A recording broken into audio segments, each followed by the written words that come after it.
समय भरी जे जाना शोनंदड़ा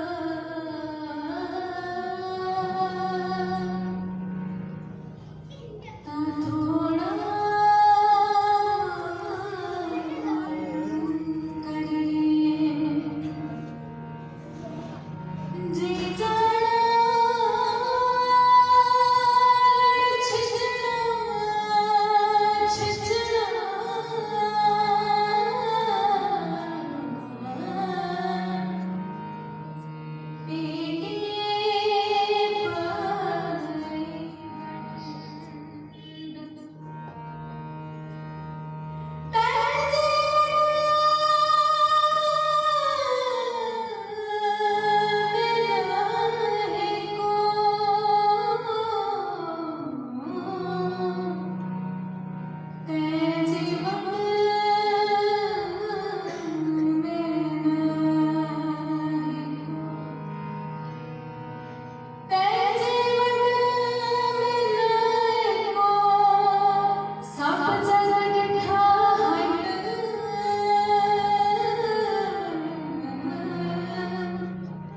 सब जग डिठा हट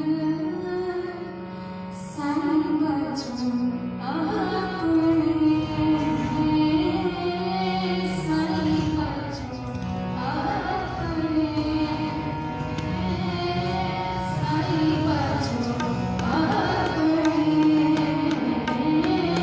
संग बचो आपने संग बचो आपने संग बचो आपने संग बचो आपने बेनम कहिए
ਵਾਹਿਗੁਰੂ ਜੀ ਕਾ ਖਾਲਸਾ ਵਾਹਿਗੁਰੂ ਜੀ ਕੀ ਫਤਿਹ।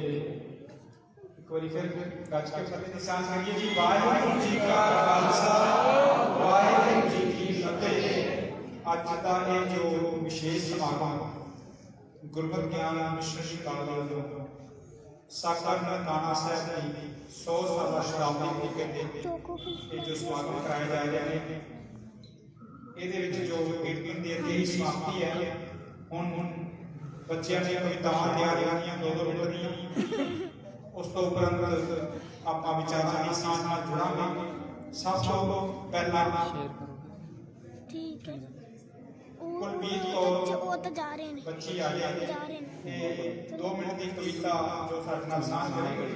ਆਪ ਬਹੁਤ ਹੀ ਸਤਿਕਾਰ ਸਹਿਤ ਇਹਨਾਂ ਬੱਚਿਆਂ ਪਾਸੋਂ ਕਵਿਤਾ ਸਰਵਣ ਕਰੋ, ਫਿਰ ਵਿਚਾਰਾਂ ਦੀ ਸਾਂਝ ਆਪਾਂ ਕਰਨਾ ਲਾਵਾਂਗੇ ਜੀ। ਕੁਲਬੀਰ ਕੌਰ। ਵਾਹਿਗੁਰੂ ਜੀ ਕਾ ਖਾਲਸਾ ਵਾਹਿਗੁਰੂ ਜੀ ਕੀ ਫਤਿਹ। ਮੇਰੀ ਕਵਿਤਾ ਸੁਣਦੇ ਮੋੜ ਚੀਰ ਕੇ ਗੁਰਬਾਣੀ ਗਾਉਂਦੇ ਹਾਂ। ਸਾਨੂੰ ਬਾਣੀ ਦਾ ਸਤਿਕਾਰ ਕਰਨਾ ਚਾਹੀਦਾ ਹੈ। ਸਾਨੂੰ ਗੁਰੂ ਗੋਬਿੰਦ ਸਿੰਘ ਦੀ ਥਾਪਿਆ ਬੰਦ ਕਰਕੇ ਸੀਸ ਬੰਦ ਕਰਕੇ ਵਿਸਤੀਰ ਤੇ ਸਾਡਾ ਪਿੱਠ ਤੇ ਇਤਿਹਾਸ ਬੋਲਾਏ। ਸਾਨੂੰ ਮੂੰਹ ਅੱਗੇ ਬੋਲਾਏ। ਵਾਹਿਗੁਰੂ ਜੀ ਕਾ ਖਾਲਸਾ ਵਾਹਿਗੁਰੂ ਜੀ ਕੀ ਫਤਿਹ।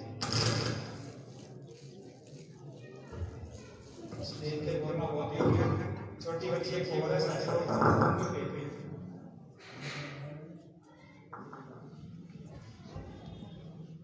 ਉਸ ਤੋਂ ਬਾਅਦ ਜਿਹਨਾਂ ਵੀਰਾਂ ਨੇ ਕਵਿਤਾਵਾਂ ਪੜ੍ਹੀਆਂ ਉਹ ਅੱਗੇ ਆ ਜਾਏ।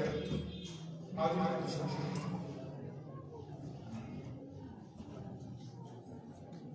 ਮਨ ਸਿਮਰਨ ਕੌਰ ਕੋਲੋਂ ਛੋਟੀ ਜਿਹੀ ਕਵਿਤਾ ਸਾਂਝ ਕਰੋ। ਵਾਹਿਗੁਰੂ ਜੀ ਕਾ ਖਾਲਸਾ ਵਾਹਿਗੁਰੂ ਜੀ ਕੀ ਫਤਿਹ। ਮੇਰੀ ਕਵਿਤਾ ਦਾ ਸਰਲੇਖ ਹੈ ਸਿੱਖ ਕੌਮ ਹੈ ਸਿਰਾਂ ਦੇ ਦਾਨੀਆਂ। ਗੱਲ ਸ਼ੁਰੂ ਹੋਈ ਬਾਬਰ ਬਾਦਸ਼ਾਹ ਤੋਂ, ਜਿਸਨੇ ਕਾਬਲ ਮੁਗਲ ਚੜਾਇਆ ਹੈ ਸੀ। ਚੱਕੀਆਂ ਪੀਸ ਕੇ ਬਾਬਰੀ ਜੇਲ੍ਹ ਅੰਦਰ ਨਾਨਕ ਪਾਤਸ਼ਾਹ ਜਗਤ ਜਗਾਇਆ ਹੈ। ਗੱਲ ਪੂਰੀ ਅੱਗੇ ਪੰਜਵੇਂ ਪਾਤਸ਼ਾਹ ਨੂੰ ਜ਼ਾਲਮ ਤਖਤੀ ਤਵਿਆਂ ਤੇ ਬਿਠਾਇਆ ਹੈ ਸੀ। ਇੱਥੇ ਬਸ ਨਹੀਂ ਅੱਗ ਅੰਗਿਆ ਰੇਤਾ ਨਾਲ ਕੜਛੀਆਂ ਸੀਸ ਤੇ ਪਾਇਆ ਹੈ ਸੀ। ਆਇਆ ਖਬਰਨਾਮ ਜਦੋਂ ਹੰਕਾਰੀਆਂ ਨੂੰ ਦੇਖ ਬਸਤੀ ਵਿੱਚ ਬਿਠਾਇਆ ਹੈ ਸੀ। ਲਿਖਿਆ ਜਾਏ ਨਾ ਕਲਮ ਤੋਂ ਕਹਿ ਰਿਹਾ ਜਿਹੜਾ ਜਾਨਾ ਸਤਿਗੁਰਾਂ ਤੇ ਢਾਇਆ ਹੈ ਸੀ। ਫਿਰ ਤਾਂ ਸ਼ੁਰੂ ਹੋ ਗਈ ਤਵਰੀ ਖੂਨੀ ਸਾਖੀਆਂ ਖੂਨੀ ਕਹਾਣੀਆਂ ਦੀ। ਪੰਨਾ ਇਤਿਹਾਸ ਦਾ ਬੋਲਦਾ ਏ ਸਿੱਖ ਕੌਮ ਹੈ ਸਿਰਾਂ ਦੇ ਦਾਨੀਆਂ ਦੀ। ਦੁਨੀਆ ਜਾਣਦੀ ਏ ਕਿਵੇਂ ਨਾਗ ਆਲੇ ਪਤੀ ਦਾਸ ਨੂੰ ਕਾਬੂ ਫੜ ਦਿੱਤਾ। ਸਤੀ ਦਾਸ ਨੂੰ ਬਣ ਕੇ ਨਹੀਂ ਰੱਖੇ ਸ਼ਰੇਆਮ ਦੁਨੀਆ ਸਾੜ ਦਿੱਤਾ। ਭਾਈ ਦਿਆਲੇ ਨੇ ਤੇਰੇ ਬਿਟਨਾ ਨੇ ਕਾਟ ਸਿੱਖ ਨੂੰ ਕਰ ਦਿੱਤਾ। ਇਹਨਾਂ ਸਿੱਖਾਂ ਸ਼ਹੀਦ ਹੋ ਕੇ ਰਾਮ ਕੁਰਬਾਨੀ ਦਾ ਨਵਾਂ ਚਾੜ ਦਿੱਤਾ। ਜ਼ੁਲਮ ਛੋ ਗਿਆ ਸਿੱਖਾਂ ਕਸ਼ਮੀਰ ਅੰਦਰ ਨੌਵੇਂ ਪਾਤਸ਼ਾਹ ਸੀਸ ਕਟਾ ਦਿੱਤਾ। ਅੱਜ ਵੀ ਚਾਂਦਨੀ ਚੌਕ ਗਵਾਹੀ ਦਿੰਦਾ ਹੈ ਸਿੱਖ ਕੌਮ ਹੈ ਮਹਾਬਲੀਦਾਨੀਆਂ ਦੀ। ਪੰਨਾ ਇਤਿਹਾਸ ਦਾ ਬੋਲਦਾ ਏ ਸਿੱਖ ਕੌਮ ਹੈ ਸਿਰਾਂ ਦੇ ਦਾਨੀਆਂ ਦੀ। ਉੱਠੋ ਕੌਮ ਦੇ ਵਾਰਸੋ, ਕੌਮ ਖਾਤਰ ਤਵਰੀਖ ਦੇ ਪੰਨੇ ਵਿਚਾਰ ਲਈਏ। ਅਸੀਂ ਕੀ ਸਾਂ ਕਿੱਥੇ ਆ ਖੜੇ ਵੀਰੋ, ਗਿਰਬਾਨ ਵਿੱਚ ਝਾਤੀਆਂ ਮਾਰ ਲਈਏ। ਸਾਥੋਂ ਅੱਜ ਵੀ ਕਾਬਲ ਕੰਦਾਰ ਕੰਮਦਾ ਹੈ ਸਿੱਖ ਸੂਰਮੇ ਜ਼ਰਾ ਚਿਤਾਰ ਲਈਏ। ਨਿਮਰ ਅਣਖ ਆਂਟੇ ਦੇ ਪੈਰਾਂ ਕੀਮਤ ਤਾਰੀਏ ਤਾਂ ਕੁਰਬਾਨੀਆਂ ਦੀ। ਪੰਨਾ ਇਤਿਹਾਸ ਦਾ ਬੋਲਦਾ ਏ ਸਿੱਖ ਕੌਮ ਹੈ ਸਿਰਾਂ ਦੇ ਦਾਨੀਆਂ ਦੀ। ਸਿੱਖ ਕੌਮ ਹੈ ਸਿਰਾਂ ਦੇ ਦਾਨੀਆਂ ਦੀ। ਸਿੱਖ ਕੌਮ ਹੈ ਸਿਰਾਂ ਦੇ ਦਾਨੀਆਂ ਦੀ। ਵਾਹਿਗੁਰੂ ਜੀ ਕਾ ਖਾਲਸਾ ਵਾਹਿਗੁਰੂ ਜੀ ਕੀ ਫਤਿਹ। बोले सो निहाल। मन सीरत कौर सी बच्ची ਹੁਣ ਸੰਗਤ ਬੇਨ ਸਿੰਘ ਜੋ ਹੈ ਸਾਨੂੰ ਇੱਕ ਕਵਿਤਾ ਸੁਣਾਏਗਾ ਜੀ। ਬਹੁਤ ਪਿਆਸ ਹੈ ਇਹਦੇ ਕੋਲੋਂ ਕਵਿਤਾ ਸੁਣੋ ਜੀ ਸੰਗਤ ਬੇਨ ਸਿੰਘ।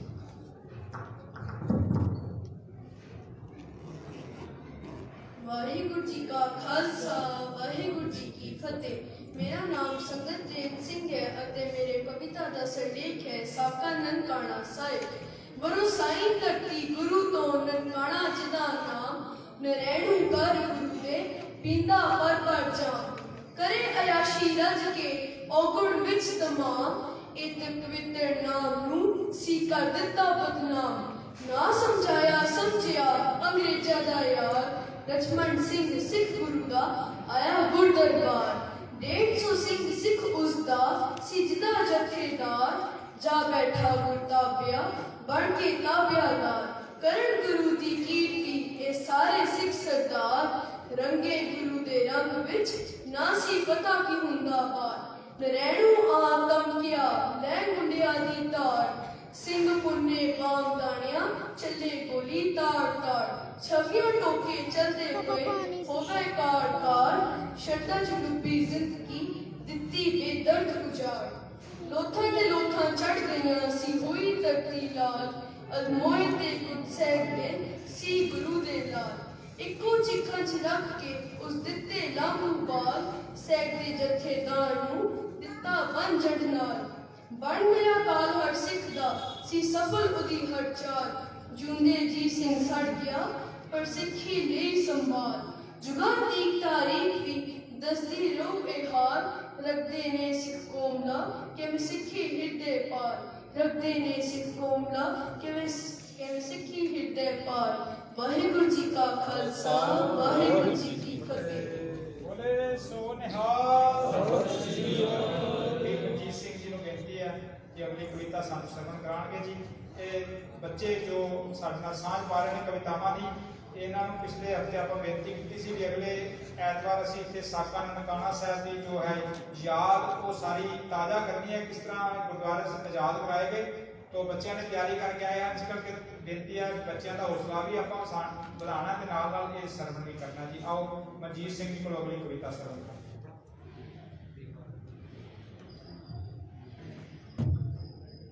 परम सम्मानयोग जबर शब्द तक दे मालक गुरु ग्रंथ साहब जी की हजूरी में जो मिल बैठ के सत्संग की घड़ियां आप सारे बतीत कर रहे हैं।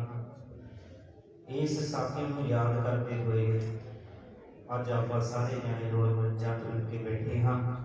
सो आओ आप जी के सन्मुख 5 मिनट लेने हैं, कविता बोलनी है, सारे ध्यान के नाल सुनो जी। सतगुर दिया गुजियां रम जानो, बेसमझ जमाना की जाने। सतगुर दिया गुजियां रम जानो, बेसमझ जमाना की जाने। जिन्हें सब जग अपना समझ लिया, अपना ते बेगाना की जाने। जिन्हें सब जग अपना समझ लिया, अपना ते बेगाना की जाने। सतगुर दिया गुजियां रम जानो, एक इश्क लगा ननकाने दा, जा तड़फ तड़फ मर जाने दा। एक इश्क लगा ननकाने दा, जा तड़फ तड़फ मर जाने दा। जिस अख विच लक्ष्मण सिख लड़िया, ओ अख परवाना की जाने। जिस अख विच लक्ष्मण सिख लड़िया,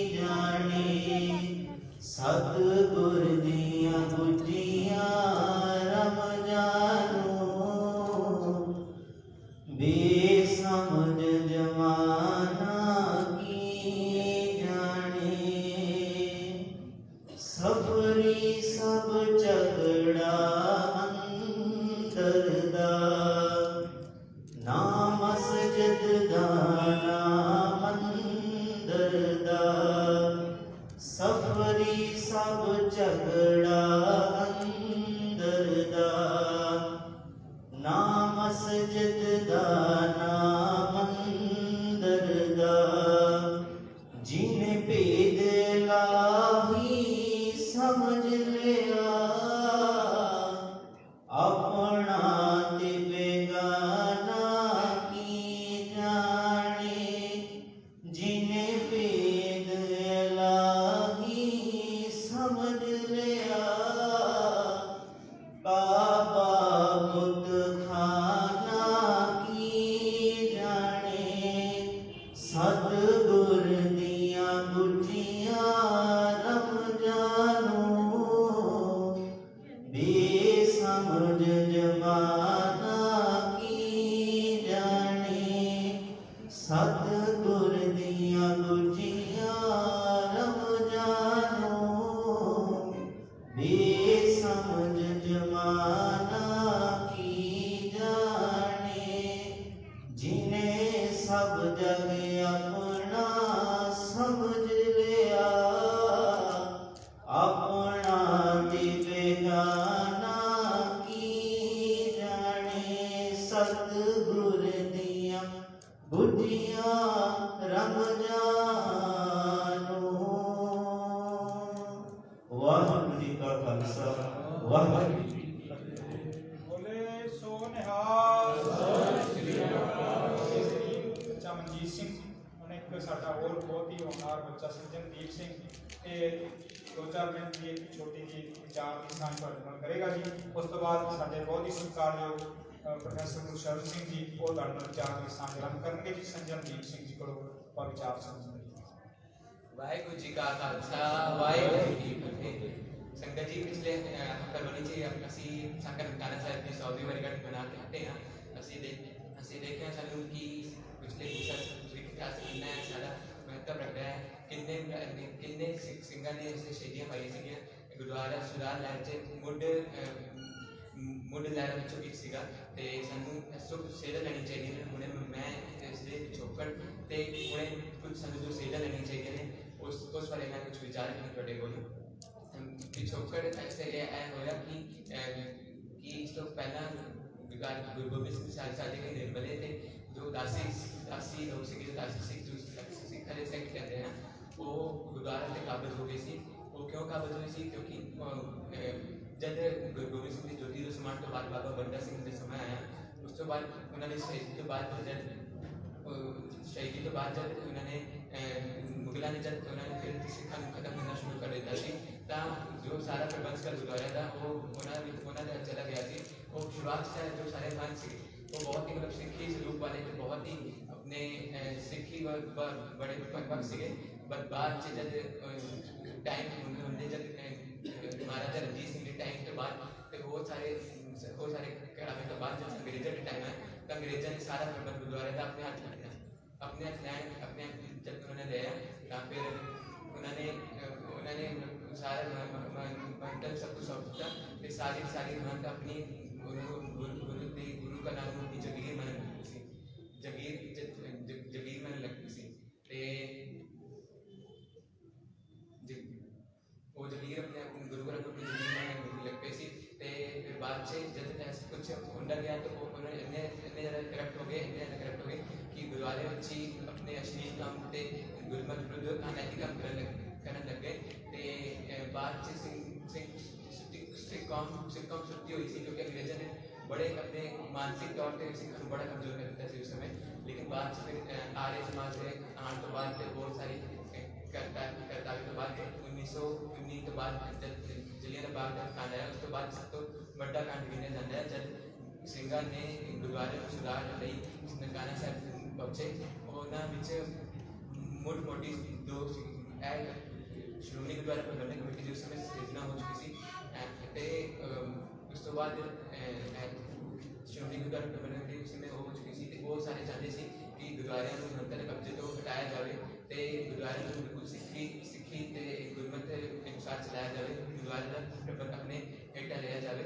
ਤਾਂ ਫਿਰ ਉਹ ਲੋਕ ਮੰਤਰ ਦੇ ਨਾਲ ਸ਼ੁਰੂਆਤੀ ਦੌਰ ਤੋਂ ਹੀ ਮਤਲਬ ਉਸ ਤੋਂ ਲੱਗੇ ਹੋਏ ਸੀ ਆਪਣੇ ਵਿਚਾਰ ਡਿਬੇਟ ਕਰਨ 'ਚ ਲੱਗੇ ਹੋਏ ਸੀ, ਲੇਕਿਨ ਮਹੰਤ ਪੂਰੇ ਤਰ੍ਹਾਂ ਸੀਗੇ ਤੇ ਉਹਨਾਂ ਨੂੰ ਸਾਰੇ ਹਿੰਦੂ ਤੇ ਬਹੁਤ ਸਾਰੇ ਸਮਾਜ ਦਾ ਵੀ ਸਾਥ ਮਿਲ ਰਿਹਾ ਸੀਗਾ। ਤੇ ਬਾਅਦ 'ਚ ਜਦ ਇਹਨਾਂ ਨੇ ਗੱਲਬਾਤ ਹੋਣ ਤੋਂ ਬਾਅਦ ਜਦੋਂ ਇਹਨਾਂ ਕੁਝ ਫੇਲ ਹੋ ਗਿਆ ਤਾਂ ਫਿਰ ਇਹ ਲੋਕ ਆਪਣਾ ਭਾਈ ਲక్ష్మణ ਸਿੰਘ ਤੇ ਕਰਤਾਰ ਦੋ ਜੱਥੇ ਲੈ ਕੇ ਤੁਰੇ ਤੇ ਅੱਗੇ ਜਾ ਕੇ ਉੱਥੇ ਉਹਨਾਂ ਨੂੰ ਮਨਾ ਵੀ ਕੀਤਾ ਗਿਆ ਕਿ ਉਹ ਲੋਕ ਸ਼ਹੀਦੀਆਂ ਪ੍ਰਾਪਤ ਕਰਨ ਜਾ ਰਹੇ ਨੇ, ਬਹੁਤ ਹੀ ਵੱਡੀ ਗੱਲ ਹੋਵੇਗੀ।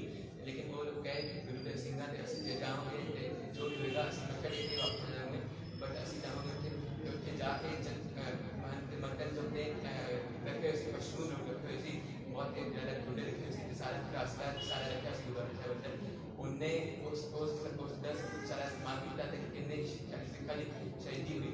ਬਾਅਦ 'ਚ ਅਗਲੇ ਦਿਨ ਹੀ 2223 ਸਿੰਘਾਂ ਦਾ ਪੂਰਾ ਆਰ ਜੱਥਾ ਉੱਥੇ ਲੈ ਕੇ ਸਾਰੇ ਤਲਵਾਰਾਂ 'ਚ ਕੁਝ ਲੈ ਕੇ ਪਹੁੰਚਿਆ ਕਿ ਸਾਨੂੰ ਉਹ ਦਿੱਤਾ ਜਾਵੇ ਤਾਂ ਅੰਗਰੇਜ਼ੀ ਸਰਕਾਰ ਨੂੰ ਚੁੱਕਣਾ ਪਿਆ ਤੇ ਗੁਰਦੁਆਰੇ ਦੀਆਂ ਚਾਬੀਆਂ ਸਿੱਖਾਂ ਨੂੰ ਦੇ ਦਿੱਤੀਆਂ ਗਈਆਂ। ਤੇ ਐਸੇ ਹੋਣ ਤੋਂ ਬਾਅਦ ਹੁਣ ਸਿੱਖੀ ਕੌਮ ਦਾ ਪੂਰਾ ਹਰ 5-10 ਸਾਲ ਥੋੜ੍ਹੇ ਸਾਲਾਂ ਵਿੱਚ ਇੰਨਾ ਜ਼ਿਆਦਾ ਇਤਿਹਾਸ ਹੈ, ਸ਼ਹੀਦੀਆਂ ਦਾ ਇਤਿਹਾਸ ਹੈ ਤੇ ਸਾਨੂੰ ਬਹੁਤ ਕੁਝ ਦੇਖਣ ਨੂੰ ਮਿਲਦਾ ਹੈ ਪੂਰੇ ਸਿੱਖ ਇਤਿਹਾਸ ਵਿੱਚ ਕੀ ਮਿਲਦਾ ਹੈ। ਹੁਣੇ ਵੀ ਅਗਰ ਅਸੀਂ ਆਪਣੇ ਹੁਣੇ ਦੇਖੀਏ ਪ੍ਰੈਜ਼ੈਂਟ ਦੇਖੀਏ ਕਿੰਨਾ ਕੋਈ ਸਿੱਖ ਪੰਥ ਜੋ ਸੀ ਸਾਨੂੰ ਗੁਰੂ ਜੀ ਵਰਜਿਤ ਕਰਦੇ ਹਨ ਕਿ ਸਾਰੇ दुविधा से कुछ होने डॉयल्टी से कुछ होने कि किसी दो तो राय है, लेकिन जो गुरु ने सानू गुरु ग्रंथ साहब जो जी तो सानू गुरुपंथ गुरु अपना रूप समझा है तो गुरुपंथ की मतलब दुविधा से पूरा फंसा हुआ है तो बहुत ही बहुत ही बड़ी दिक्कत पैदा हो जाए जो कि आने वाले पीछे बहुत ही खतरनाक चीज़ साबित हो सकती है। असं अपने कोई कैलेंडर बारे कोई रुझा है, कोई किसी बारे कोई किसी चीज़ बारे पंजाब च मसले हैं कोई मतलब उठ नहीं रहा। मैं कहना चाहता, मैं बेनती करना चाहता सारी संगत को, सारी बच्चों की मतलब सारे आप अपना अलायंस बना, अपनी हिस्ट्री अपनी अलायंस बना के सारे नाम मिलजुल के अपने सारे जितने बंदे लोग जुट के अपने सिख कौम को फिर तो एक एवरेज अलायंस बनाने की सारी चीज़ा फिर तो सुरजीत कर सकन। एंड एक और गल जरूरी होगी कि अपनी जो अपनी हिस्ट्री है वो सानू पता होनी चाहिए, इसलिए उस तो पहले सानू अपनी पूरी हिस्ट्री से अपनी फिलॉसफी पूरी नॉलेज होनी चाहिए। ये मेरी बेनती से है कि बस सानू एक लहर शुरुआत करनी चाहिए कि सारे जो भी मंगा ने साढ़े जो भी मसले ने पूरे सिख पंथ के ग्लोबल लेवल से वो सानू सॉल्व करने चाहिए तो सानू निकालना चाहते हैं ताकि जो वाहिगुरू जी का खालसा वाहिगुरू जी की फतेह। बोले सो निहाल ये भी साडी आउटपुट है क्योंकि ये पिछले शॉर्ट टाइम में बच्चे ਨੂੰ ਦੱਸਿਆ ਗਿਆ ਸੀ ਵੀ ਇਦਾਂ ਆਪਾਂ ਹਿਸਟਰੀ ਜਿਹੜੀ ਹੈ ਸਾਡੀ ਹੋਈ ਹੈ। ਇਹ ਬੱਚਾ ਪੜ੍ਹ ਕੇ ਇਹਦੇ ਲੈਂਗੁਏਜ ਤੋਂ ਲੱਗ ਰਿਹਾ ਸੀ ਕਿ ਇਹਨੂੰ ਪੜ੍ਹ ਕੇ ਬਹੁਤ ਕੁਝ ਆਇਆ, ਲੇਕਿਨ ਲਫ਼ਜ਼ਾਂ ਦੇ ਵਿੱਚ ਬਿਆਨ ਕਰਨਾ ਇੰਨੇ ਘੱਟ ਟਾਈਮ ਦੇ ਵਿੱਚ ਉਹ ਬਹੁਤ ਔਖਾ ਸੀ। ਪਰ ਫਿਰ ਵੀ ਆਪਾਂ ਬੱਚੇ ਨੂੰ ਸ਼ਾਬਾਸ਼ ਦਈਏ। ਆਪਣੀ ਆਊਟਪੁੱਟ ਇਹ ਸਮਾਗਮ ਕਰਨ ਦਾ ਆਪਣਾ ਫਾਇਦਾ ਹੀ ਹੈ ਕਿ ਸਾਨੂੰ ਆਪਣੇ ਇਤਿਹਾਸ ਤੋਂ ਜਾਣਕਾਰੀ ਹੋਵੇ। ਜਿਹੜੇ ਬੱਚੇ ਨਹੀਂ ਜੁੜੇ ਜਾਂ ਜਿਨ੍ਹਾਂ ਨੂੰ ਨਹੀਂ ਪਤਾ ਲੱਗਾ ਉਹ ਦੇਖਣ ਜਾ ਕੇ ਵੀ ਸਾਖਾ ਨਨਕਾਣਾ ਸਾਹਿਬ ਵਿੱਚ ਕੀ ਹੋਇਆ ਉਹਦਾ ਕਿੰਨਾ ਆਪਾਂ ਗੁਰਦੁਆਰਾ ਸਾਹਿਬ ਦਾ ਯਾਦ ਕਰਾਂਗੇ। ਸੋ ਸ਼ਾਬਾਸ਼ ਬੱਚੇ ਦਾ। ਹੁਣ ਮੈਂ ਬੇਨਤੀ ਕਰਾਂਗਾ ਜੀ ਵੀਰ ਗੁਰਸ਼ਰਨ ਸਿੰਘ ਜੀ ਨੂੰ। ਹਾਂਜੀ ਅੱਛਾ ਆਓ ਜੀ। ਇਸ ਤੋਂ ਪਹਿਲਾਂ ਜੀ ਸਾਡੇ ਬਹੁਤ ਸਤਿਕਾਰਯੋਗ ਰਾਣਾ ਇੰਦਰਜੀਤ ਸਿੰਘ ਜੀ ਚੇਅਰਮੈਨ ਗੁਰਮਤਿ ਗਿਆਨ ਮਿਸ਼ਨਰੀ ਕਾਲਜ ਉਹ ਤੁਹਾਡੇ ਨਾਲ ਰੂਬਰੂ ਹੋਣਗੇ। ਉਸ ਤੋਂ ਉਪਰੰਤ ਸਾਡੇ ਵੀਰ ਗੁਰਸ਼ਰਨ ਸਿੰਘ ਜੀ ਵਿਚਾਰ ਦੇ ਸਾਥ ਹੋਣਗੇ। ਵਾਹਿਗੁਰੂ ਜੀ ਕਾ ਖਾਲਸਾ ਵਾਹਿਗੁਰੂ ਜੀ ਕੀ ਫਤਿਹ। ਜਿਵੇਂ ਜੀ ਕਿ ਇਹਨਾਂ ਸਮਾਗਮਾਂ ਵਿੱਚ ਆਮ ਤੌਰ 'ਤੇ ਜਿਹੜੇ ਬੱਚੇ ਹਾਜ਼ਰੀ ਭਰਦੇ ਨੇ ਉਹ ਉੱਥੇ ਕੀਰਤਨ ਸੁਣਨ ਜਾਂ ਕਰਨ ਵਾਸਤੇ ਆਉਂਦੇ ਨੇ। ਅਸੀਂ ਜਦੋਂ ਵਿਚਾਰਾਂ ਦੀ ਗੱਲ ਕਰਦੀ ਹੈ ਕਿ ਸਾਡੇ ਬਹੁਤੇ ਬੱਚੇ ਜਿਹੜੇ ਨੇ ਉਹ ਇਹ ਗੱਲ ਕਿ ਸੁਣਦੇ ਨੇ ਜਾਂ ਇਹ ਗੱਲ ਉਹਨਾਂ ਨੂੰ ਸੁਣਨ ਦੀ ਆਦਤ ਨਹੀਂ ਪਾਈ ਹੋਈ। ਇੱਕ ਗੱਲ ਦਾ ਖਿਆਲ ਰੱਖਿਆ ਜੀ ਕਿ ਸਿੱਖੀ ਜਿਹੜੀ ਹੈ ਨਾ ਉਹ ਗੁਰਬਾਣੀ ਅਤੇ ਇਤਿਹਾਸ ਦਾ ਸੁਮੇਲ ਕਹਿ ਸਕਦੇ ਹਾਂ।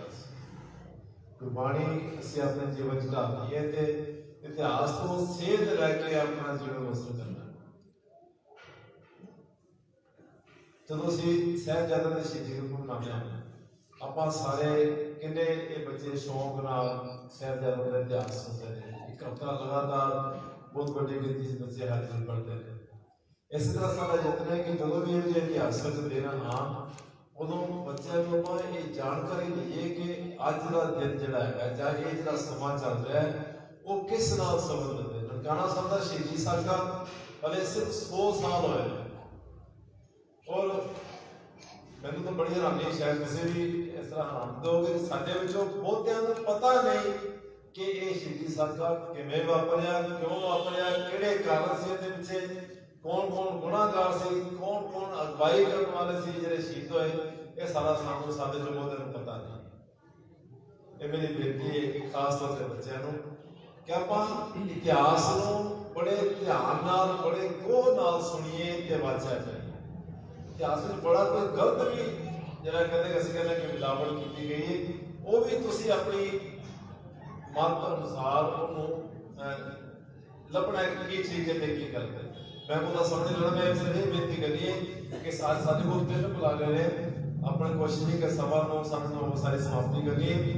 ਸਾਰੇ ਬੱਚਿਆਂ ਨੂੰ ਪੁਰਜ਼ੋਰ ਬੇਨਤੀ ਹੈ ਕਿ ਬਿਲਕੁਲ ਧਿਆਨ ਨਾਲ ਇਕਾਗਰਚਿਤ ਹੋ ਕੇ ਸੁਣੋ, ਕਿਉਂਕਿ ਅਸੀਂ ਕੋਸ਼ਿਸ਼ ਕਰਾਂਗੇ ਕਿ ਤੁਹਾਨੂੰ ਇਹਦੇ ਬਾਰੇ ਪੂਰੀ ਜਾਣਕਾਰੀ ਦਿੱਤੀ ਜਾਏ ਕਿ ਨਨਕਾਣਾ ਸਾਹਿਬ ਦਾ ਸ਼ਹੀਦੀ ਸਾਕਾ ਕੀ ਸੀ ਤੇ ਕਿਵੇਂ ਵਾਪਰਿਆ। ਸੋ ਮੈਂ ਇਸ ਵਾਸਤੇ ਪੜ੍ਹਾਇਆ ਕਿਉਂਕਿ ਬੱਚੇ ਜਿਹੜੇ ਨੇ ਕਿਵੇਂ ਗਾਲੇ ਪੈ ਜਾਂਦੇ ਨੇ, ਪਰ ਇਹ ਜਿਹੜਾ ਦਿਨ ਹੈਗਾ, ਜਿਹੜਾ ਇਤਿਹਾਸ ਹੈਗਾ, ਇਹ ਸਾਡੇ ਸਾਰਿਆਂ ਦੇ ਬਹੁਤ ਧਿਆਨ ਨਾਲ ਸਮਝਣ ਵਿਚਾਰਨ ਵਾਲਾ ਹੈਗਾ। ਵਾਹਿਗੁਰੂ ਜੀ ਕਾ ਖਾਲਸਾ, ਗੁਰਸਰ ਸਿੰਘ ਜੀ ਆ ਜਾਓ। ਇੱਕ ਵਿਦਿਆਰਥੀ ਹੋਰ ਤਿਆਰੀ ਕਰਕੇ ਆਇਆ ਜੀ 5 ਮਿੰਟ ਵਾਸਤੇ, ਹਰਪ੍ਰੀਤ ਸਿੰਘ ਜੀ, ਕਿਉਂਕਿ ਸਾਰਿਆਂ ਨੂੰ ਆਪਾਂ ਕਿਹਾ ਸੀ ਵੀ 2-2 4-4 ਮਿੰਟ ਸਾਰਿਆਂ ਨੂੰ ਦਿਆਂਗੇ, तो ये बच्चे ने भी तैयारी की है जी। सिर्फ 2-4 मिनट ये साढ़े को लेगा और फिर वीर गुरशरण सिंह जी पढ़ना सांझ पाऊंगा।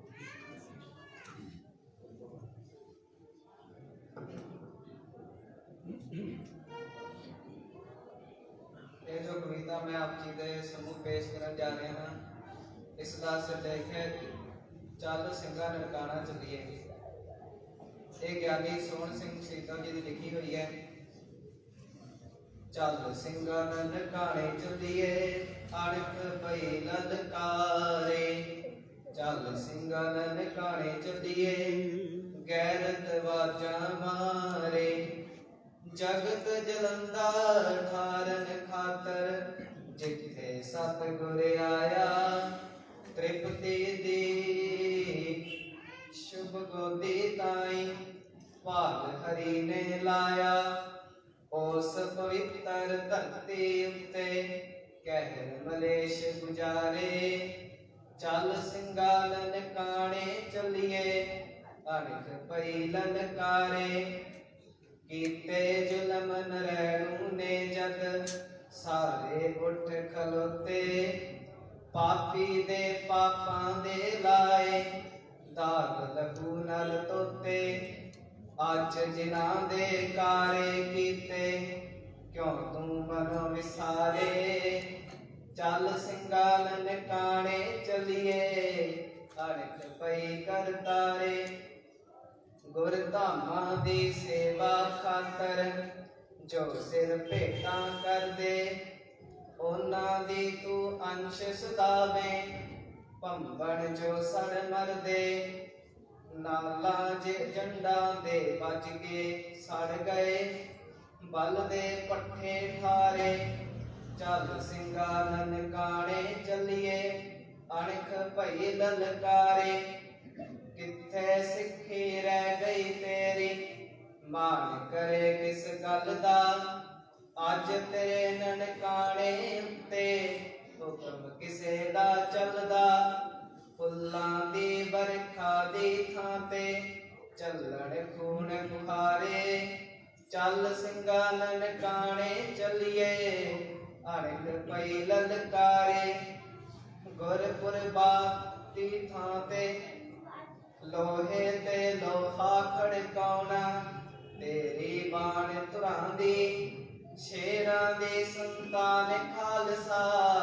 तैनू दुनिया आंदी अज पुराना दुश्मन तेरा तैनू फेर मंगारे। चल ਸਿੰਘਾ ननकाने चलिए अणख पई ललकारे। छड़ दे मोह जीवन दा ਸਿੰਘਾ ना कर जाल प्यारी। सीस तली ते धर के शेरा कर ले कूच तैयारी। जा ननकाना ले लिया अपना जा फिर सुरग सिधारे। ਚੱਲ ਸਿੰਘਾ ਨਨਕਾਣੇ ਚੱਲੀਏ ਅਣਖ ਪਈ ਲਲਕਾਰੇ ਚੱਲ ਸਿੰਘਾ ਨਨਕਾਣੇ ਚੱਲੀਏ ਅਣਖ ਪਈ ਲਲਕਾਰੇ ਵਾਹਿਗੁਰੂ ਜੀ ਕਾ ਖਾਲਸਾ ਵਾਹਿਗੁਰੂ ਜੀ ਕੀ ਫਤਿਹ। ਬੋਲੇ ਸੋ ਨਿਹਾਲ ਸਤਿ ਸ੍ਰੀ ਅਕਾਲ। ਜਗਦੀਪ ਸਿੰਘ ਜੀ, ਹੁਣ ਮੈਂ ਬੇਨਤੀ ਕਰਾਂਗਾ ਸਾਡੇ ਵੀਰ ਗੁਰਸ਼ਰਨ ਸਿੰਘ ਜੀ ਉਹ 15 ਮਿੰਟ ਦੇ ਲਈ ਘਟਨਾ ਵਿਚਾਰਾਂ ਦੀ ਸਾਂਝ ਪਾਉਣਗੇ ਜੀ। ਬਹੁਤ ਪਿਆਰ ਸਰ ਸਰਵਿਤਰਾਂ ਦੀ ਕਿਰਪਾਲਤਾ ਕਰੋ। ਵਾਹਿਗੁਰੂ ਜੀ ਕਾ ਖਾਲਸਾ ਵਾਹਿਗੁਰੂ ਜੀ ਕੀ ਫਤਿਹ।